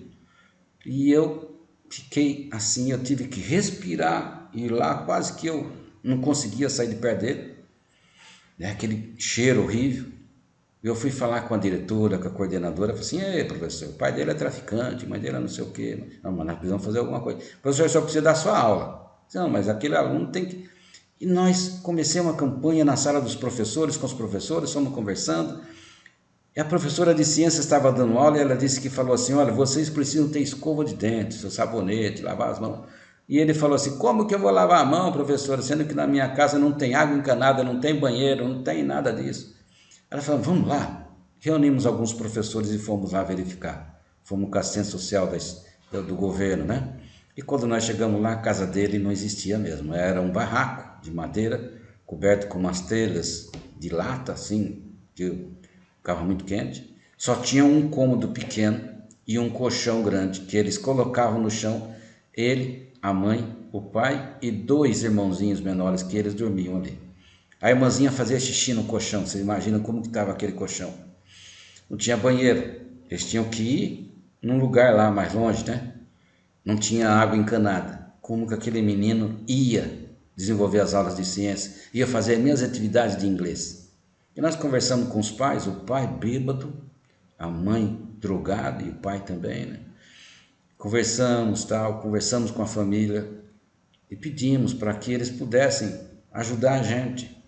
Fizemos uma campanha na escola, eu saí conversando com os professores, na sala de professores, eu dava aula às vezes em 3 períodos, mas não no mesmo dia, né? Eu conhecia muitos professores à noite, tarde, de manhã, e eu falei com os professores, e eles falaram assim, o que o senhor quer fazer? Eu falei assim, se você trouxer 1 quilo de arroz, ou trouxer 1 quilo de feijão, de macarrão, tal, vamos ver se a gente consegue, né? Não tem fogão, não tem rede para fogão, então, vamos ver se a gente faz um puxadinho, tal, não sei lá, vamos ajudar. Gente, acabou que a escola começou a fazer durante os sábados, né? Nós tínhamos os amigos da escola que ficava aberta com a escola no sábado, campanhas de cesta básica, campanhas de roupa, e aquela população foi aceita. E a Secretaria de Educação, eu levei o prêmio para a Secretaria de Educação, a Secretaria de Educação não me atendeu, é claro, né? Mas a supervisora da minha região falou assim, professor, só cai na real. Assim, olha, eu quero fazer um projeto para assistência daqueles meninos ali. Interessante, gente, que à noite eu tinha marginal da pesada na sala de aula. E faltou um professor e eu estava numa sala do lado e eu fui naquela sala para poder passar atividade para os alunos, para eles saírem mais cedo. Mas eu estava na sala, o oficial minha era do lado. E eu expliquei para os alunos. E quando eu cheguei na outra sala, não demorou muito, uns 5 minutos, eu ouvi um estrondo tão grande, parecia que tinha caído um terremoto. Era a parte de cima que eu estava dando aula, a escola era muito grande. E dali a pouquinho apareceu a vice-diretora, coordenadora, por quê? Eu disse que eu errei. Né? Eu deixei os alunos na sala com atividade, fui para outra, eu não tinha condições de estar nas duas salas ao mesmo tempo. Quem pediu para eu subir a aula foi a direção, né? E os alunos não fizeram atividade minha e muitos deles reuniram assim, eram carteiras, né? Colocaram uma carteira em cima do, meteram o pé na carteira de baixo e caiu tudo aquilo. Bom, jeito que eu vou responder um processo de uma coisa que não fui eu culpado, né? E eu comecei a trabalhar com aqueles alunos, conversar com eles, eram maioria traficante. E a diretora me chamou e falou assim, professor, o senhor está arriscando a sua vida. O senhor vai ser assassinado, porque nós já tivemos esse problema. Então, eu comecei a sentar junto com os alunos, falar com eles, escuta, vamos ajudar, escuta, essa carteira que está sendo quebrada, você está pagando. Não, eu não pago nada, não. Sim, você não come arroz? Come feijão, você compra. Ou seu pai compra. Ele vai no supermercado, não tem aquela notinha está dizendo que você está pagando imposto de renda. Você está pagando, você fala que não, mas você paga imposto, sim. Você paga, direto ou indiretamente, se você comprar alguma coisa num estabelecimento que seja comercial, né, você vai pagar imposto, ele vai te dar um ticket. E esse ticket, ele vale. E nós, o governo vai usar isso aí para comprar cadeira, e seu filho futuramente vai vir estudar nessa escola. Vocês moram aqui na comunidade. Quando ele vier estudar, não tem mais carteira, olha quanta carteira quebrada. Como que ele vai vir estudar aqui? O seu filho. Só existe um jeito de nós conseguirmos vencer na vida, é estudando. Eu sou pobre também, eu sou como vocês. Eu nasci em comunidade também. E eles começaram a conversar comigo. Se amanhã eu vou trazer lápis, caderno para vocês. Vocês me ajudam? Eu vou passar algum... Ô, professor, a gente não sabe português, vai estudar inglês. Nós estamos no ensino médio. Poxa, mas tudo tem um dia, tem uma hora. Se vocês quiserem, eu vou ajudar. Gente, eu criei um projeto para ajudar aqueles alunos que eram traficantes. E a diretora falou para mim que o meu carro ia ser tudo detonado. No outro dia eu não tinha ido de carro, fui a pé. Eu não morava muito perto, também não era muito longe. Eu pedi para o meu filho me deixar perto da escola. E aí ele falou, mas por que o senhor não vai ficar com o carro? Não, eu não posso, hoje não posso, mas você vem me buscar a tal hora. E aí?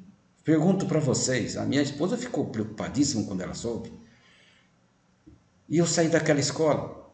Eu mudei para Brasília, fui ser diretor de uma escola em Brasília, pertinho lá do Planalto, né? E eu fiquei lá na escola, 4 anos em Brasília. E eu voltei não mais para São Paulo, voltei para a cidade de Campinas, porque eu estava fazendo já um mestrado na PUC, eu precisava estudar em Campinas. E eu fui naquela escola e a diretora, quando eu saí, ela falou assim, o senhor vai voltar, professor? E ela era uma diretora muito brava, muito exigente. Todo mundo ia na sala dela e falou assim, o senhor vai levar umas burdoadas na sala da diretora, ela não quer falar com o senhor. E ela falou assim para mim, quando eu fui para Brasília, ela falou assim, o senhor vai voltar, professor? O senhor faz falta para a gente. O senhor faz diferença na escola. O seu carro nunca foi riscado. Eles protegem o senhor. Eu tinha um Fusca, gente. E meu Fusca quebrou. E tinha uma subida da escola. E eu dei a última aula. E quando eu estava indo com o meu Fusca, engasgou lá, começou a sair gasolina no carburador, aquele fedor de gasolina. E vieram chegando aqueles alunos. Era uma comunidade, né? Era um lugar muito pesado. E eles falaram assim para mim, vamos tacar fogo no seu carro. Poxa, eu ajudo tanto vocês para você chegar e destruir a única ferramenta que eu tenho para trabalhar. Faz favor, não quebra meu carrinho, não. Aí um abriu a tampa do motor lá atrás e disse, ih, professor, está vazando gasolina, peraí. Fulano, dá um negócio aí. Falei, você vai tacar fogo? Não, não é isqueiro não, professor. Ele pegou lá uma ferramenta, que eu não sei para que eles estavam com aquela ferramenta, uma serva de fenda, e arrumou meu carburador. Sim, não adianta não, professor, estragou aqui dentro a boia. Eles empurraram meu carro, aquele morro acima, foram até minha casa empurrando. A minha casa ficava numa rampa em cima, que era num lugar que tinha muito morro. E eles empurraram meu carro lá dentro. Era uma casa alugada, né? Gente, os cachorros iam gritando, fazendo um barulhão. E eu pergunto para vocês, por que é que nós que somos pobres, quando estudamos, não queremos dar aula para pobre? Não, ele não sabe nada, vou reprovar. Será que não tem jeito de você ajudar aquele aluno que está com dificuldade de aprendizagem? Porque o professor bom, para mim, não é o professor que dá aula para aluno bom. Eu tenho alunos na universidade que são meus orientandos, que eles sabem bastante. Vão fazer um mestrado, doutorado, eu já orientei pós-doutor, então sabem bastante, mas tem outros que não sabem muito. Isso em nível superior, no mestrado, né, no doutorado. Mas nós não gostamos de dar aula para esses alunos que não sabem nada. Em linhas gerais, as pessoas não gostam. E é para esses que nós temos que ajudar. É a mesma historinha de Cristo, né? Quem é que precisa de médico? São as pessoas que estão doentes ou as pessoas que estão boas? A pessoa que está doente hoje em dia, que está com sintoma de febre, ele nem vai no hospital, ele passa primeiro no posto de saúde, numa UPA, né? Faz uma triagem primeiro para ver se você não está muito ruim, você se medica e manda de volta para casa. Que você está com o vírus, corona, mas você vai transmitir para um monte de gente, você vai ficar isolado. Que jeito isolado? Está todo mundo para a rua. Vocês viram como que estão as praias de São Paulo, do Rio de Janeiro? Lotada de gente, tudo sem máscara. Ninguém usando álcool gel. Mas vai usar o álcool gel na praia? Fala para mim. Como que ele vai usar o álcool gel? Como que ele vai usar máscara na praia? Vai entrar na água, na praia com máscara? Não está nem aí a população, tanto faz. Já morreu o suficiente. Parece que não está nem aí. Olha, se tiver de morrer, vai morrer. Gente... Isso é falta de educação, é falta de escola, é falta de ensino, é falta de ética para viver. Quais são as lógicas, estratégias, táticas de resolver situações e enfrentar esses desafios, hein? Vamos continuar aqui. Olha. Como articular os conhecimentos prévios, seu estar no mundo, frente aos disseminados pela cultura escolar? Tem um livro do Bourdieu, que ele fala sobre exclusão. Ele diz assim, muitas pessoas se excluem antes mesmo de ser excluído. Como que você vai fazer um vestibular para entrar numa universidade pública, sendo que você fala assim, não vou fazer porque eu não vou passar, não vou fazer para esse curso porque eu não passo. Olha, já se exclui antes, não vou fazer o concurso para essa vaga porque tem poucas vagas e ó quantos candidatos já se inscreveu até hoje. Hoje é o último dia de inscrição, eu não vou pagar para poder fazer um concurso, fazer um vestibular que eu não passo. Você vê, nós já nos excluímos antes, vamos procurar um curso às vezes, que não, esse eu passo, esse eu vou fazer, né? Esse eu vou lá, tem mais vaga do que candidato, aí eu vou passar de qualquer jeito. Não estou desfazendo dos cursos que tem pouca procura, mas estou dizendo para você quantas vezes nós nos excluímos antes mesmo de ser excluído. Como articular então esses conhecimentos prévios que nós temos formais ou informais, né? Nós vamos para a escola, a gente aprende, na universidade a gente aprende, você não vê um profissional, nenhum deles, um médico, engenheiro, um professor que não passou pela escola. No nosso país nós temos que ir para a escola estudar, né? Mesmo que você faça um curso EAD, você vai estar lá representado numa escola. Você não ficou sem ir para a escola, formal ou informalmente, você foi. Não é verdade? Então, como articular? Como o sujeito, professor da educação de jovens e adultos, pode interagir com os sujeitos alunos da EJA, né? Educação de jovens e adultos, nessa relação de múltiplas aprendizagens. Olha, você que vai ser professor, né? Eu tenho certeza que muitos de vocês vão ser professor, porque o curso de Química aqui é licenciatura. Presta atenção nisso, principalmente no ensino médio, vocês vão ser professores do ensino médio, vocês poderão estar encontrando essas pessoas. Ou um aluno que veio do ensino fundamental e médio, e talvez esse aluno foi você antes, que não tenha um nível bom de ensino, e que não vai aprender muito bem química. Como? O desafio seu é esse, como ensinar química para esse aluno que não tem uma boa base de matemática? Como ensinar física para esse aluno que não tem uma boa base de matemática? Como? Esse é o desafio dos professores, né? Olha, como que nós podemos trabalhar então? É preciso reinventar a didática cotidiana para a organização do trabalho pedagógico. Professores que se reinventam, nós precisamos disso. Uma didática que atinja o cotidiano para organizar o trabalho pedagógico. Eu sou um professor, para que é que eu tenho que... Quem quiser que estude, não. A minha didática não pode não ter sido muito boa, eu posso não ter alcançado bem aqueles alunos. Eu lembro de uma vez que eu estava dando aula de inglês para uma classe de quinta série, uma turma de quinta série, e tinha uma menina que ela não conseguia aprender o que eu estava falando. E eu explicava, coitada da menina, ela nunca tinha ouvido falar aquilo em inglês, né? E eu estava dando aula, estava falando sobre saudações, nice to meet you too. Aí pronto, os alunos já ficaram, né? Aqueles que gostam de levar o caso para brincadeira, vamos comer chuchu. Aí que a menina não aprendia mesmo, né? E eu sentei perto dela, expliquei uma vez, 2 vezes, 3 vezes. Eu comecei a pensar, né? Não fiquei nervoso, mas comecei a pensar, não adianta. Aí uma menina do lado, que eu estava trabalhando com 4 alunos, e eu invertia os alunos mais inteligentes, os que sabiam mais, eles iam mudando de grupo, não ficava só num grupo, e ele ganhava ponto por ajudar o outro que estava no outro grupo, que não sabia, né? Então, ele sempre queria mudar, eu não queria ficar num grupo só forte. É isso que nós fazemos, nós temos grupos fortes em sala de aula e os outros grupos fracos ficam lá no cantão, né? Então, o que nós fizemos? Eu comecei a trabalhar com aqueles alunos, mas eu vi que eu não conseguia atingir a si mesmo. Era difícil de eu continuar a aula sem passar para aquela menina um conhecimento. que eu fiz então? Eu sentei, fiquei do lado dela, puxei uma cadeira, fiquei ali. E aí, uma menina que estava no grupo dela falou assim: professor, posso ensinar para ela? E eu falei: poxa, mas pensei comigo, né? Se eu não estou conseguindo, imagina se essa menina vai conseguir. Tudo bem, vai.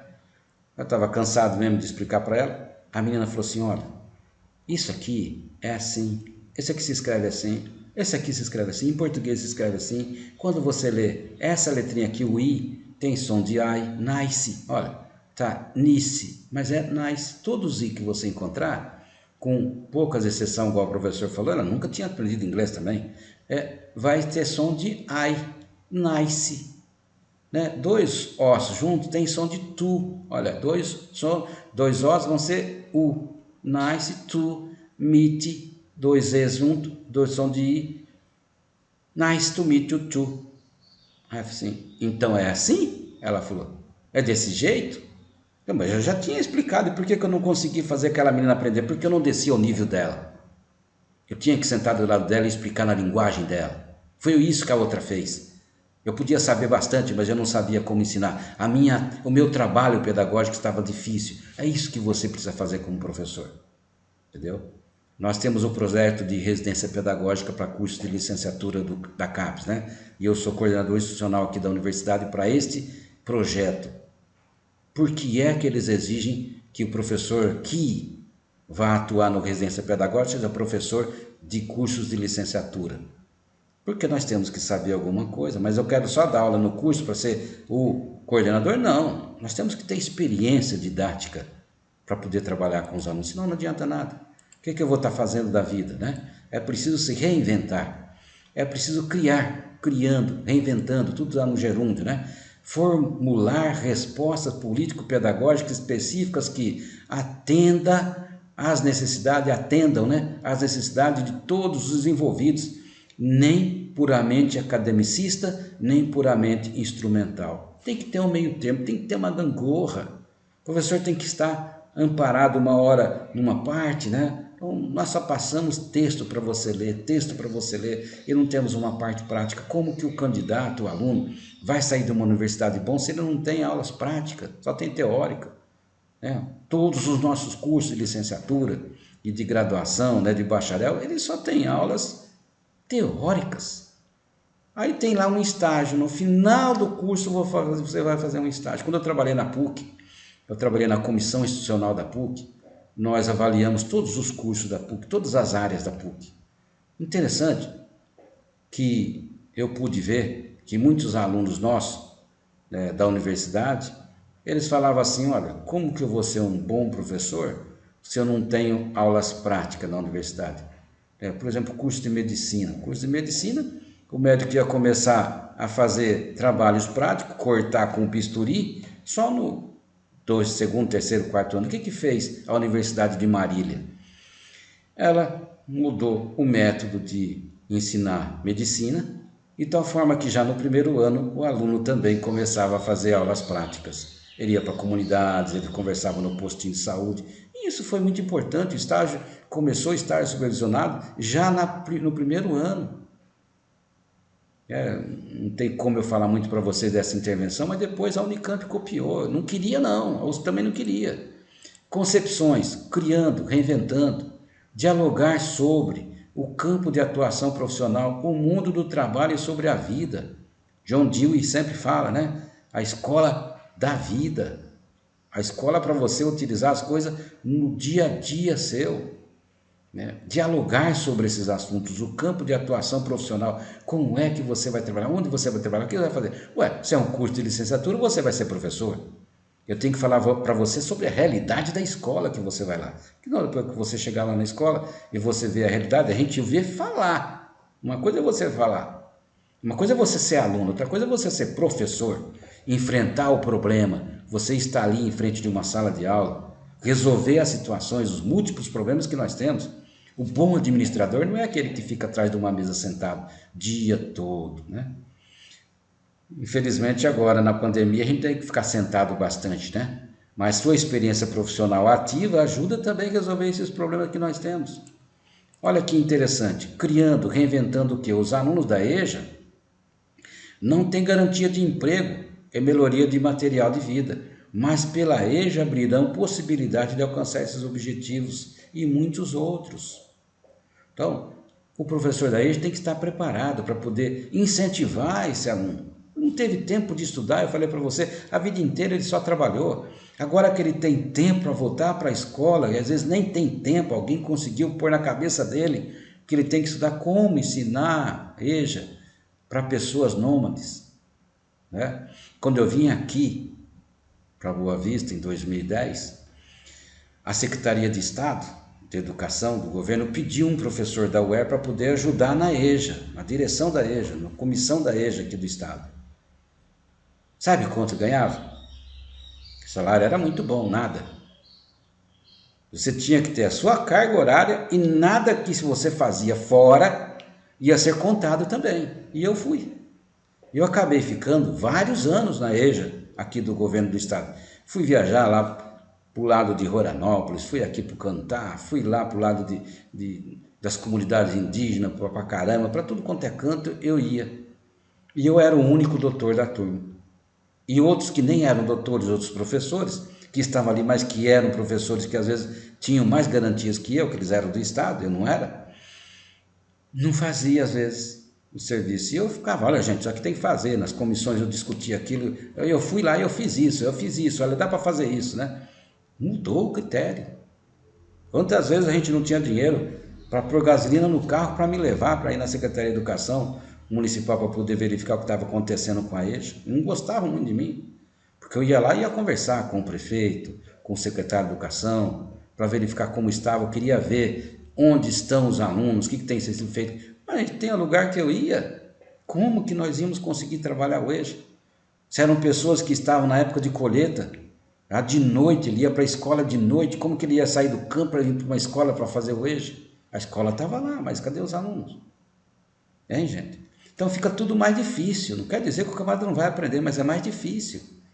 É mais difícil, ele começa, depois ele perde aquela colheita, ele já tem que ir para outro lugar. É mais difícil, como que nós vamos fazer essas intervenções?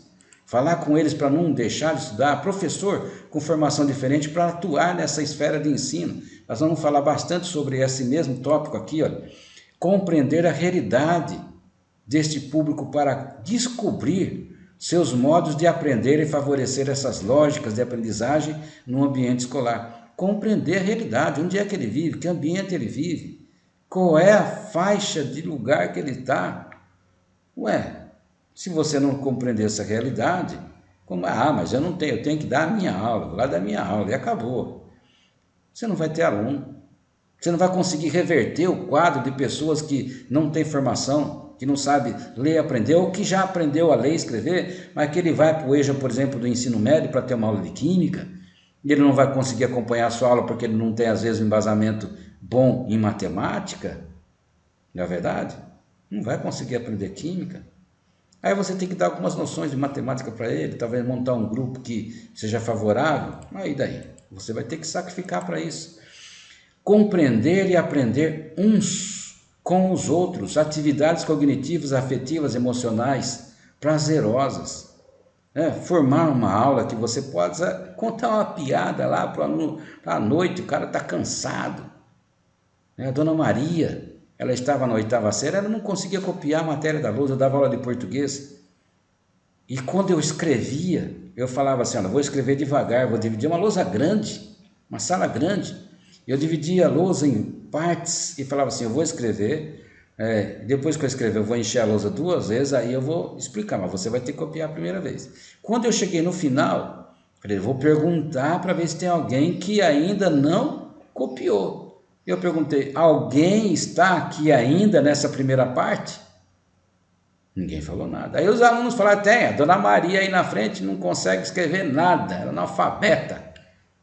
Poxa, todos os alunos ali tinham um nível sofrível de educação, ninguém sabia o que eu sabia, eu já era professor de universidade, eu estava terminando meu doutorado na Unicamp. Aí dava aula para o EJA. Aí você vai, mas para quê, professor? Porque eu queria ajudar aquela população. E eu perguntei, a senhora está onde? Aí eu estou aqui e tal. Falou baixinho, assim, eu vou aí. Fui lá, olhei e falei, mas a senhora está ali no começo ainda, dona Maria? Sim, eu estou ali no começo. Poxa, Aí eles falam, tá vendo, professor, ela é burra. Eu falei, quem aqui não é burro? Até eu sou burro. Quem disse que eu sei tudo? Quem disse que você sabe tudo? Eu vou dar uma prova para vocês agora. Quem é que sabe bastante, quer fazer a prova comigo agora, dos conhecimentos que nós temos aqui na lousa. Quem quer fazer? Vou dar uma prova, nem nota. Eu não admito vocês chamar a Dona Maria de burra. Dona Maria só vai fazer o seguinte, a senhora vai continuar copiando. Eu não vou apagar e escrever, eu vou começar a explicar para quem já copiou até aqui. Então eu vou dar mais 5 minutos. Se vocês começarem a conversar, eu começo a explicar. Olha, era tudo adulto, tinha uns jovens lá, uns camaradas bagunceiros e não sei o que, né? Todo mundo caiu na real. Falei, gente, aqui ninguém é melhor que ninguém. Façam isso não. Resultado, a Dona Maria chegou no final do ano, foi aprovado, ganhou uma medalha e um troféu, e um professor daquela turma foi homenageado pelo vereador do bairro mais votado ali. Sabe quem foi? Fui eu. E eu não sabia que ia ser homenageado. Me convidaram lá para aquela reunião, era uma reunião antes da formatura, para homenagear os alunos que tinham dificuldades, os professores que conseguiram fazer alguma atividade pedagógica que melhorou a aprendizagem. E eu fui homenageado, mas eu não sabia. E eles me convidaram. Tinha um tapete vermelho num salão grande. E eu sentei numa cadeira que estava o meu nome. Eu tinha ido para lá com um tênis, uma calça jeans e uma camiseta. Eu dava aula assim. E quando eu estava lá sentado, eu sentei do lado de 2 pessoas engravatadas, de paletó.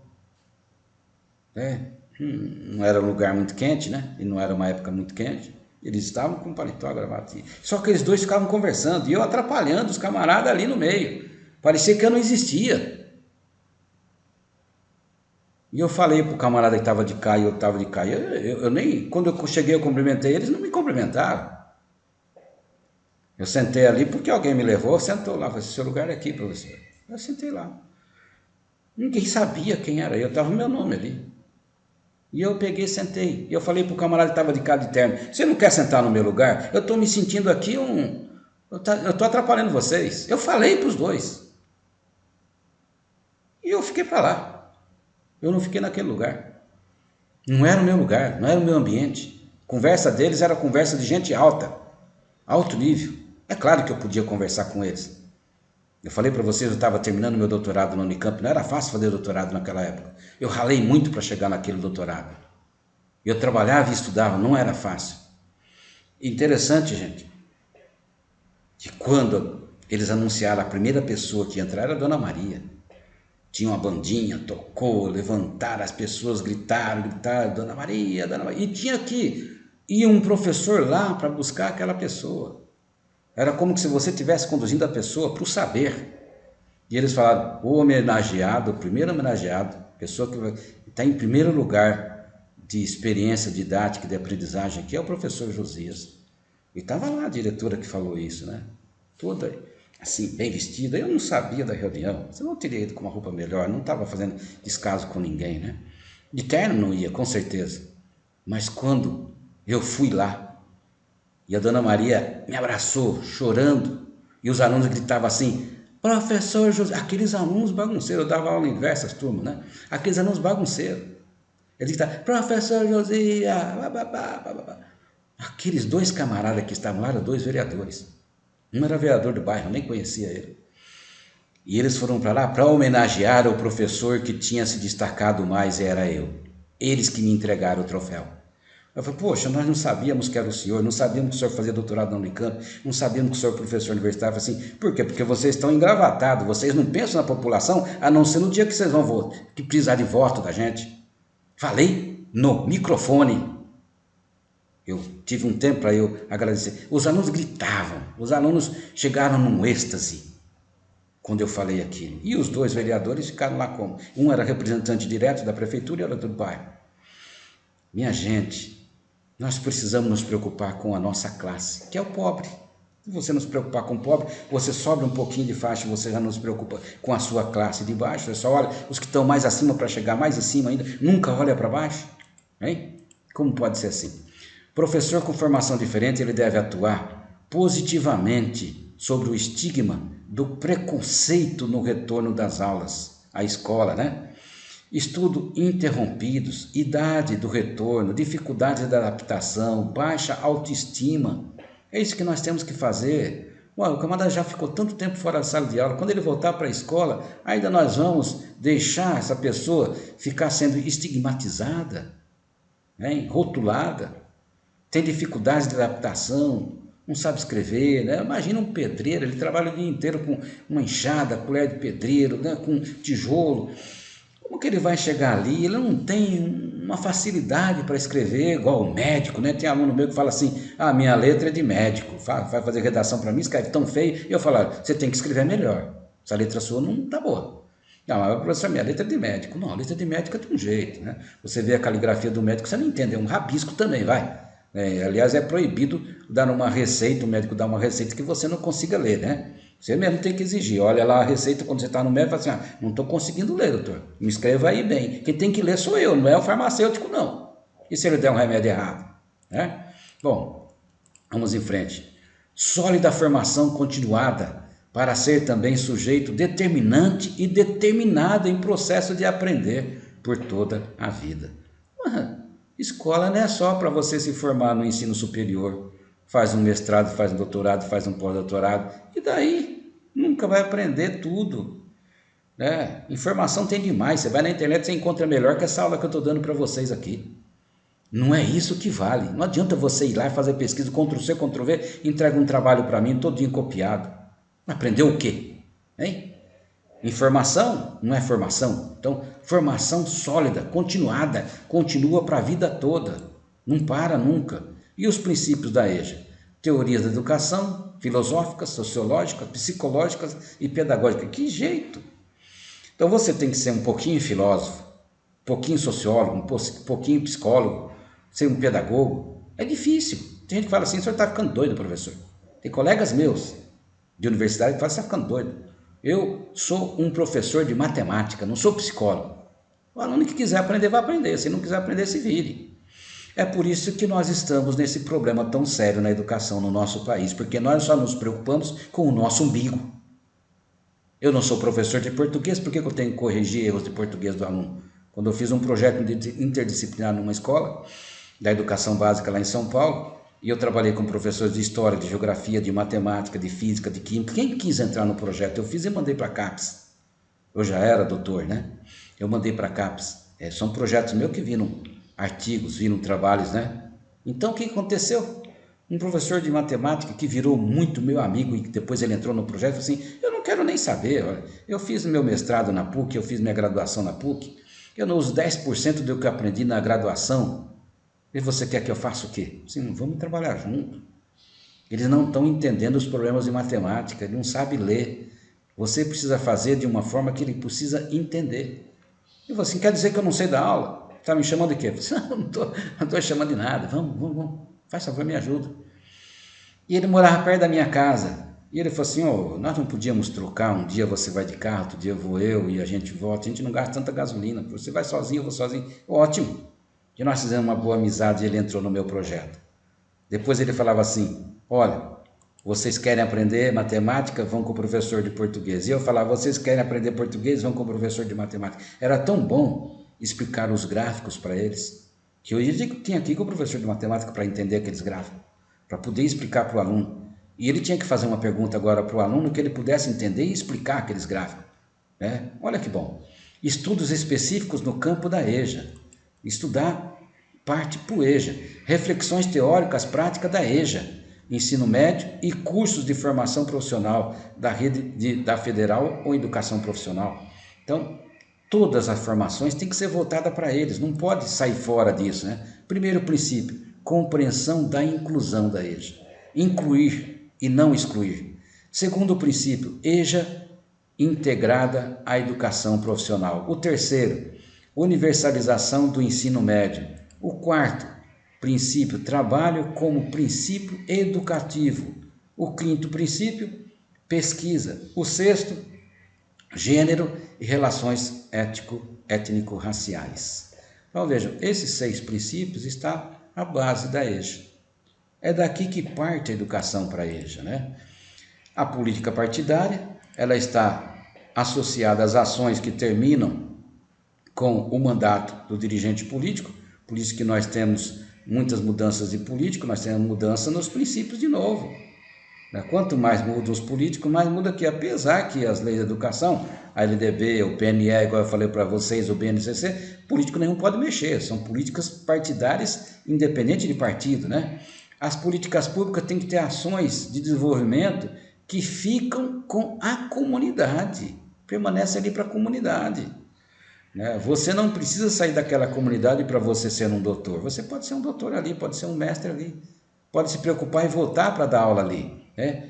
Essas políticas originam do quê? Onde se originam? Da demanda social, das necessidades vitais dos grupos coletivos, das opções políticas partidárias, das prospecções de demanda e também das conquistas sociais. Assim se origina uma política pública que vai ter resultado satisfatório, que vai ser uma política boa, que eu poderia dizer assim para vocês, né? Bom, e agora? As políticas sociais, o desemprego, o analfabetismo, a desnutrição, discriminação, a pobreza e a exclusão social, elas reorientam o quê? Elas reorientam um processo de políticas educacionais, as políticas sociais, as políticas de habitação, política de saúde, política agrícola, política de desenvolvimento tecnológico e políticas ambientais.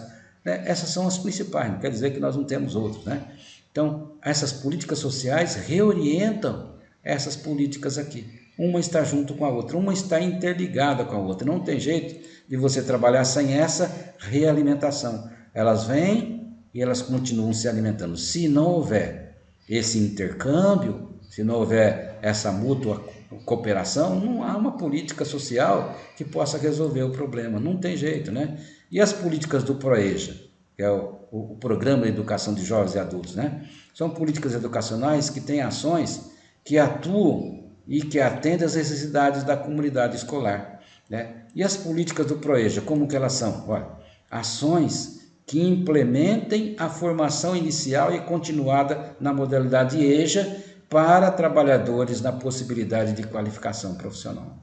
Então, essas são as políticas que vão auxiliar o EJA, para que ele possa ter um resultado satisfatório, Como que é a formação desse professor? Como a educação profissional poderá formar um professor e um gestor preparado para desencadear políticas públicas educacionais? Como?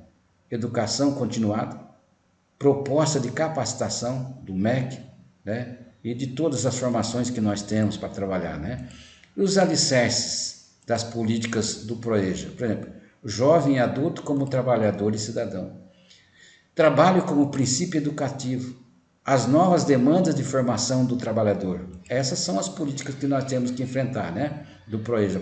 Proposta política, desencadear ações na perspectiva da qualificação profissional, situando prioritariamente uma relação social constituída pela interação dos agentes do trabalho em torno da propriedade significativa do conhecimento construído no e pelo trabalho. Então, geralmente quem já é jovens e adulto que vai para o EJA ou para o PROEJA, que vai estar ali tentando aprender mais alguma coisa, ele já está preocupado com o trabalho, às vezes não tem um emprego. E ele sabe agora que o tempo que ele perdeu, que ele não foi para a sala de aula, que muitas pessoas menosprezam, eu vejo vários alunos trancando matrícula, sendo que dá para poder se esforçar mais um pouquinho. Não, um aluno me escreveu para mim e falou assim, eu estou trancando matrícula porque eu fiz vestibular para aula presencial. Mas ele não pensa que tem vários alunos aqui, e eu sei disso, nesse curso, nessa disciplina minha, tem alunos que estão precisando pagar essa disciplina para poder se formar. Eu tenho que dar uma aula de qualidade para vocês, não é por isso que você vai se formar, vou dar uma aula remota, que a aula não tem que ser boa, mas esse outro aluno não compreende. Ele está, às vezes, nos primeiros anos, e essa disciplina está aparecendo para ele agora, mas outros já fizeram o curso, está faltando pagar essa disciplina. Por que é que nós não podemos ter um sacrifício aí? Diante disso, nós podemos ficar preocupados, O que nós poderíamos ver aqui? Qual a qualificação profissional que pode ser sustentada e entendida como uma política pública para ajudar nesse desenvolvimento? Qual política? Estarão os dirigentes e professores preparados para desencadearem políticas públicas? Será que eles estão? Será que nós estamos? Hein? Sim? Será que sim? Será que não? Como que nós estamos? Através da capacitação continuada. Capacitação continuada é aquela que você se capacita sempre. Ah, mas eu terminei meu curso de graduação, agora eu já sou professor, eu vou dar aula lá para o ensino médio e não quero saber. Não, você tem que se preocupar sim, fazer um mestrado, um doutorado, fazer cursos de especialização, né, de especialização de pós-graduação, isso é muito importante. Concepções psicopedagógicas do processo ensino-aprendizagem para a educação de jovens e adultos é mais uma das ações que fazem parte do plano de trabalho para implementação, para implantação e para implementar do Programa Nacional de Integração da Educação Profissional com a educação básica na modalidade de educação de jovens e adultos, o PROEJA, instituído no âmbito federal pelo Decreto-Lei, né, 5.840, de 13 de julho de 2006. Então, essa é a formação, né, concepções psicopedagógicas. Eu fiz um curso de psicopedagogia clínica e também institucional, né? Então eu posso atuar nessas duas áreas e atuo, né? Então, como que nós podemos ajudar o processo ensino-aprendizagem? Isso é muito importante. Vocês podem ver que o processo ensino-aprendizagem está sempre junto, né? Para a educação agora de jovens e adultos, voltado para quem realmente precisa. Fundamentos filosóficos, sociológicos e psicológicos e pedagógicos da educação de jovens e adultos. Olha, muita coisa. Dar aula para a educação de jovens e adultos não é fácil, não. O professor tem que ser um professor bem preparado. Ah, mas eu não sou bem preparado e a primeira aula que apareceu é assim daí. Você não pode jogar fora a oportunidade. É ir atrás do prejuízo, né? Se preparar. Política do PROEJA, formação de professor. O professor precisa entender que o aluno adulto precisa ter espaço no mercado de trabalho. Esse deve ser o entendimento do professor. Entender que o PROEJA vai muito além de ensinar a ler e escrever. Você tem que matar a cobra e mostrar o pau. E você tem que ensinar a pessoa a pescar. Se você der o peixe para ela sempre, ela nunca vai aprender. Então, ajudar essa pessoa para que ela possa se desenvolver bem, né? Como que você pode ajudar? Olha, avaliação e planejamento. Como fazer isso? É um processo de construção. É construído, não é de um dia para o outro. Políticas afirmativas de gênero. Não tem dificuldade aqui, todos podem ter a mesma oportunidade. Identificação dos problemas de diversidade. Então, quais são os problemas diferentes uns dos outros, né? Compartilhamento das soluções e relações sociais. Então, compartilhar. Essa é uma avaliação de planejamento que deveria ser feita quando a gente se prepara, faz o nosso plano de aula, para poder dar a nossa aula lá para educação de jovens e adultos, seja em qualquer conhecimento, área de conhecimento que for, seja em português, seja em química, seja em matemática. Essa é a formação que nós devemos ter, né? Portanto, torna-se necessário construir políticas públicas educacionais que articulem as esferas públicas visando produzir uma sinergia que atendam às demandas da população. Olha, construir. Construir é algo que você vai ter que fazer. Você compra uma casa pronta, vai lá e financia uma casa pronta, ou compra uma casa pronta dessas populares. Você não sabe como foi construída. Pode ter sido bem construída ou pode não. Pode ser que você compre uma casa, e eu tenho um colega meu que comprou uma casa aqui em Boa Vista, tinha uma piscina também, uma casa muito boa, financiou pela Caixa, né? Dali a pouquinho a casa começou a cair. A piscina deu uma infiltração, as paredes não tinham colunas boas, não tinham um alicerce bom, a casa começou a cair. E ele teve que acionar o governo para poder ver se arrumava a casa dele. Então, veja só, tem que ter isso daí, construir políticas que superem o caráter assistencialista da EJA e implemente políticas de profissionalização. Então, não pode ser a EJA não é assistencial. Você pode trabalhar de uma forma assistencial, como eu já falei para vocês, mas são políticas de profissionalização.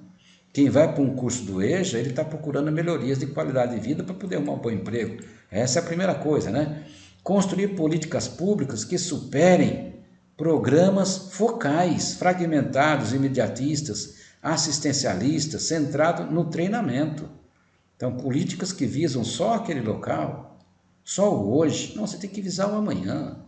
Essa pessoa que está com você no EJA, apesar de ele ser um adulto, ou ser um jovem que já não estaria mais na educação lá do ensino fundamental médio, elas são pessoas que são merecedoras de todo carinho e também de uma construção para o amanhã.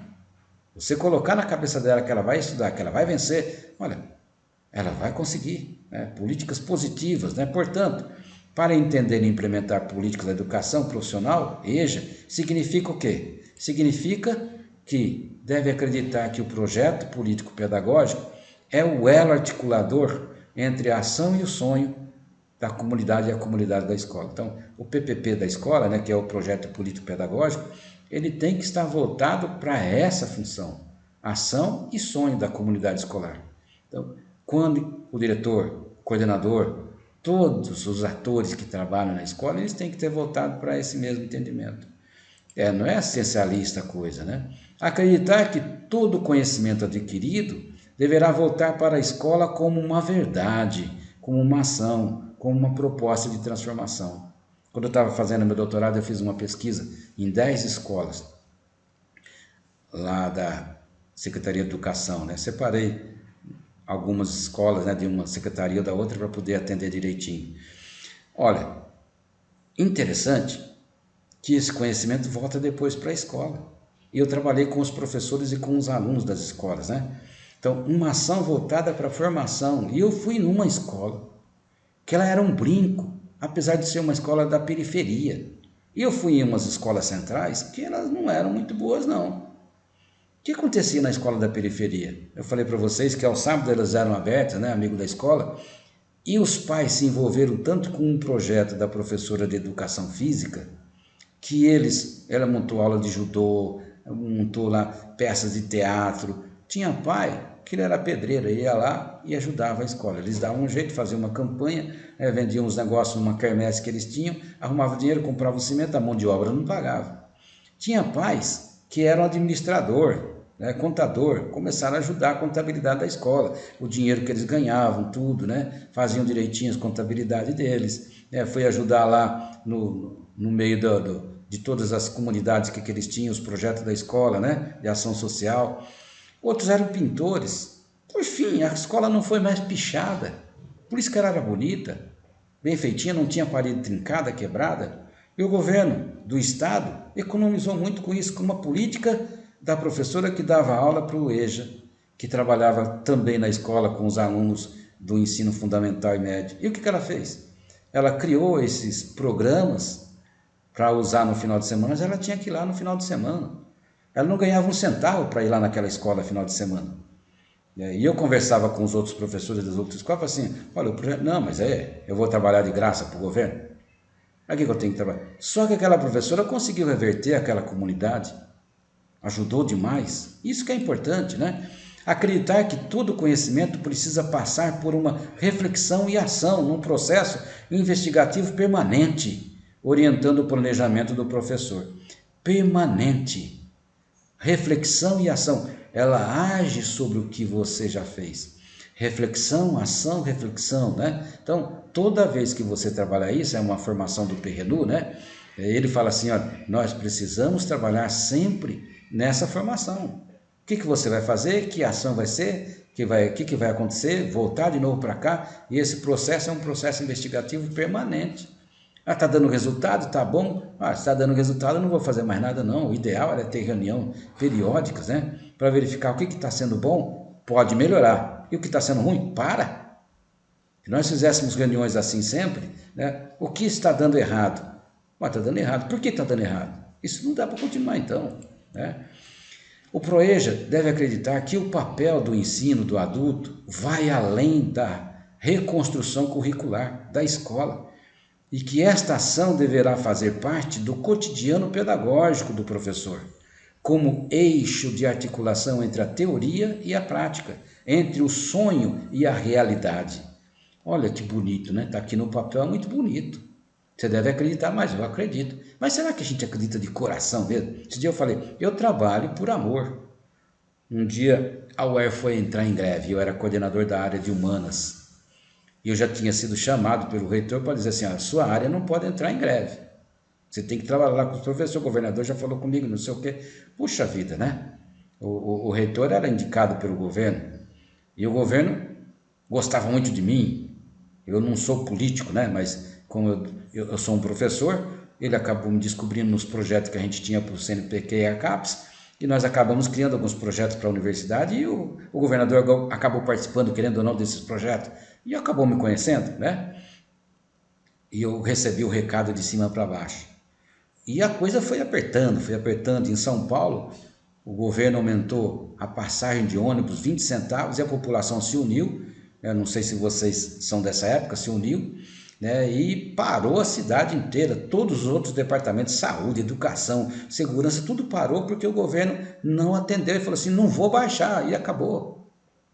Geraldo Alckmin, né? Governador, eu era professor lá e eu trabalhei um pouquinho com ele também. Então, mas eu já estava aqui em Boa Vista. Interessante que essa pessoa que falou, o governo falou, não vou votar, ele teve que voltar atrás, sim. Ele teve que refazer as políticas de cobrança que ele fez. Abaixou, né? O povo falou assim: agora nós não queremos que volte para o valor que era. Digamos que era 2, foi para 2,20, né? Assim, não, nós não queremos que chegue a 2,20. Nós, R$2, nós queremos menos de 2. E ele teve que abaixar. Então, de onde apareceu o dinheiro? Diz que não tinha condições, agora começou a aparecer dinheiro. Né? A pressão popular foi muito grande. E ele teve que abaixar o preço da passagem. E aí nós entramos, pegamos a carona, né? Porque no Brasil inteirinho tudo parou. Aqui em Roraima parou. E eu falei para o governo: não tem jeito, a universidade vai parar. Eu vou ter que parar também. E uma aluna me perguntou em sala de aula: professor, o senhor vai ou não entrar em greve? Seu departamento vai ou não entrar em greve? Perguntou na sala de aula, estava dando aula. Eu falei assim: minha filha, eu trabalho por amor. Não, professor, mas como que é isso? Os professores estão reclamando e não sei o quê. Minha filha, eu trabalho por amor. E uma hora ela falou assim: amor é o quê? Eu falei assim: amor é o dinheiro. Eu já tinha acabado de sair de uma reunião com os professores e tinha falado para o reitor: nós vamos ter que parar, seu reitor, não tem condições. Não tem condições. E o governo aqui acabou equiparando a nossa aula. O que nós queríamos? Que equiparasse o valor da hora-aula do professor da UER com o valor da aula do professor do Estado. Eu falei para vocês que o professor do Estado ganha mais que a gente. Eles acabaram já passando de novo a gente, né? Mas nós só queríamos isso, mais nada. E o governo chamou a gente lá e ele tinha falado que não. Depois ele chamou assim: ó, vocês vão ter sim, pode ficar tranquilo. Porque ele tinha falado para a gente: se eu der para vocês, eu vou ter que dar para os militares, vou ter que passar também para a saúde, eu não tenho condição. Mas quando ele viu que a coisa estava em caco, as próprias outras entidades falaram assim: nós precisamos, o senhor precisa aumentar o salário dos professores, pelo menos equiparar. Eles são professores também. Nós não somos melhor por ser professor universitário, não somos melhor que o professor que está dando aula no ensino fundamental e médio. Eu não me acho assim. Eu já fui professor de ensino fundamental e médio, hoje eu não sou, mas já fui muito tempo professor e eu nunca me achava pior ou melhor que um professor universitário, que era eu também, que eu ia para a universidade dar aula, entendeu? Então nós temos que respeitar o outro, nós temos que saber o que é que nós vamos fazer, temos que acreditar. Sabe o que é acreditar? Hein, gente? Sabe o que é acreditar? Acreditar que o sonho tornar-se a realidade pelas mãos iluminadas de você, professor, que hoje aqui se faz presente. Tem um livro do Vitor Paro que ele fala sobre os problemas que nós temos, né? E a gente pensa assim: ó, não é realidade, é uma utopia. E ele fala assim, o Vitor Paro fala: é uma utopia? Hoje, amanhã pode ser uma realidade. Quantas coisas Júlio Verne falou, né? Ele falou assim: pode acontecer isso, pode acontecer aquilo, mas ele falava e hoje a ciência prova. Se o Júlio Verne fosse vivo, ele ia falar assim: ah, mas eu falei que isso era possível. Mas ele escreveu no papel. Agora as pessoas estão fazendo no laboratório, a ciência está provando. E é isso que eu quero deixar para vocês. Trabalhar com um adulto significa acreditar que o sonho tornar-se a realidade pelas mãos iluminadas de você, professor, que hoje está aqui e se faz presente nesse curso da UER, né? Bom, essas aulas eu acabei trabalhando um outro fator de um outro professor, né? Mas foi muito bom e eu quero desejar para vocês, na atividade dessa aula, que vocês façam um resumo comentado da aula toda, tá? Resumo comentado do que você entendeu do eixo por tópicos aí para mim. Envie para o meu e-mail institucional do professor. Essa é a penúltima aula nossa, até a próxima aula, porque na próxima aula vai ser a nossa última aula de políticas públicas, da educação básica aqui do primeiro semestre de 2020. que é uma aula remota do curso de Química da Universidade Estadual de Roraima. Espero que você tenha aprendido alguma coisa e que a aula possa surtir para você uma mudança quando você estiver em sala de aula, e muitos alunos nossos já são professores, né? Ou você que estará trabalhando com a gente no projeto de residência pedagógica, se prepare porque nós vamos ter bastante para aprender e bastante também para poder ensinar para as pessoas. Tudo de bom para você, até a próxima aula, fica com Deus, tchau!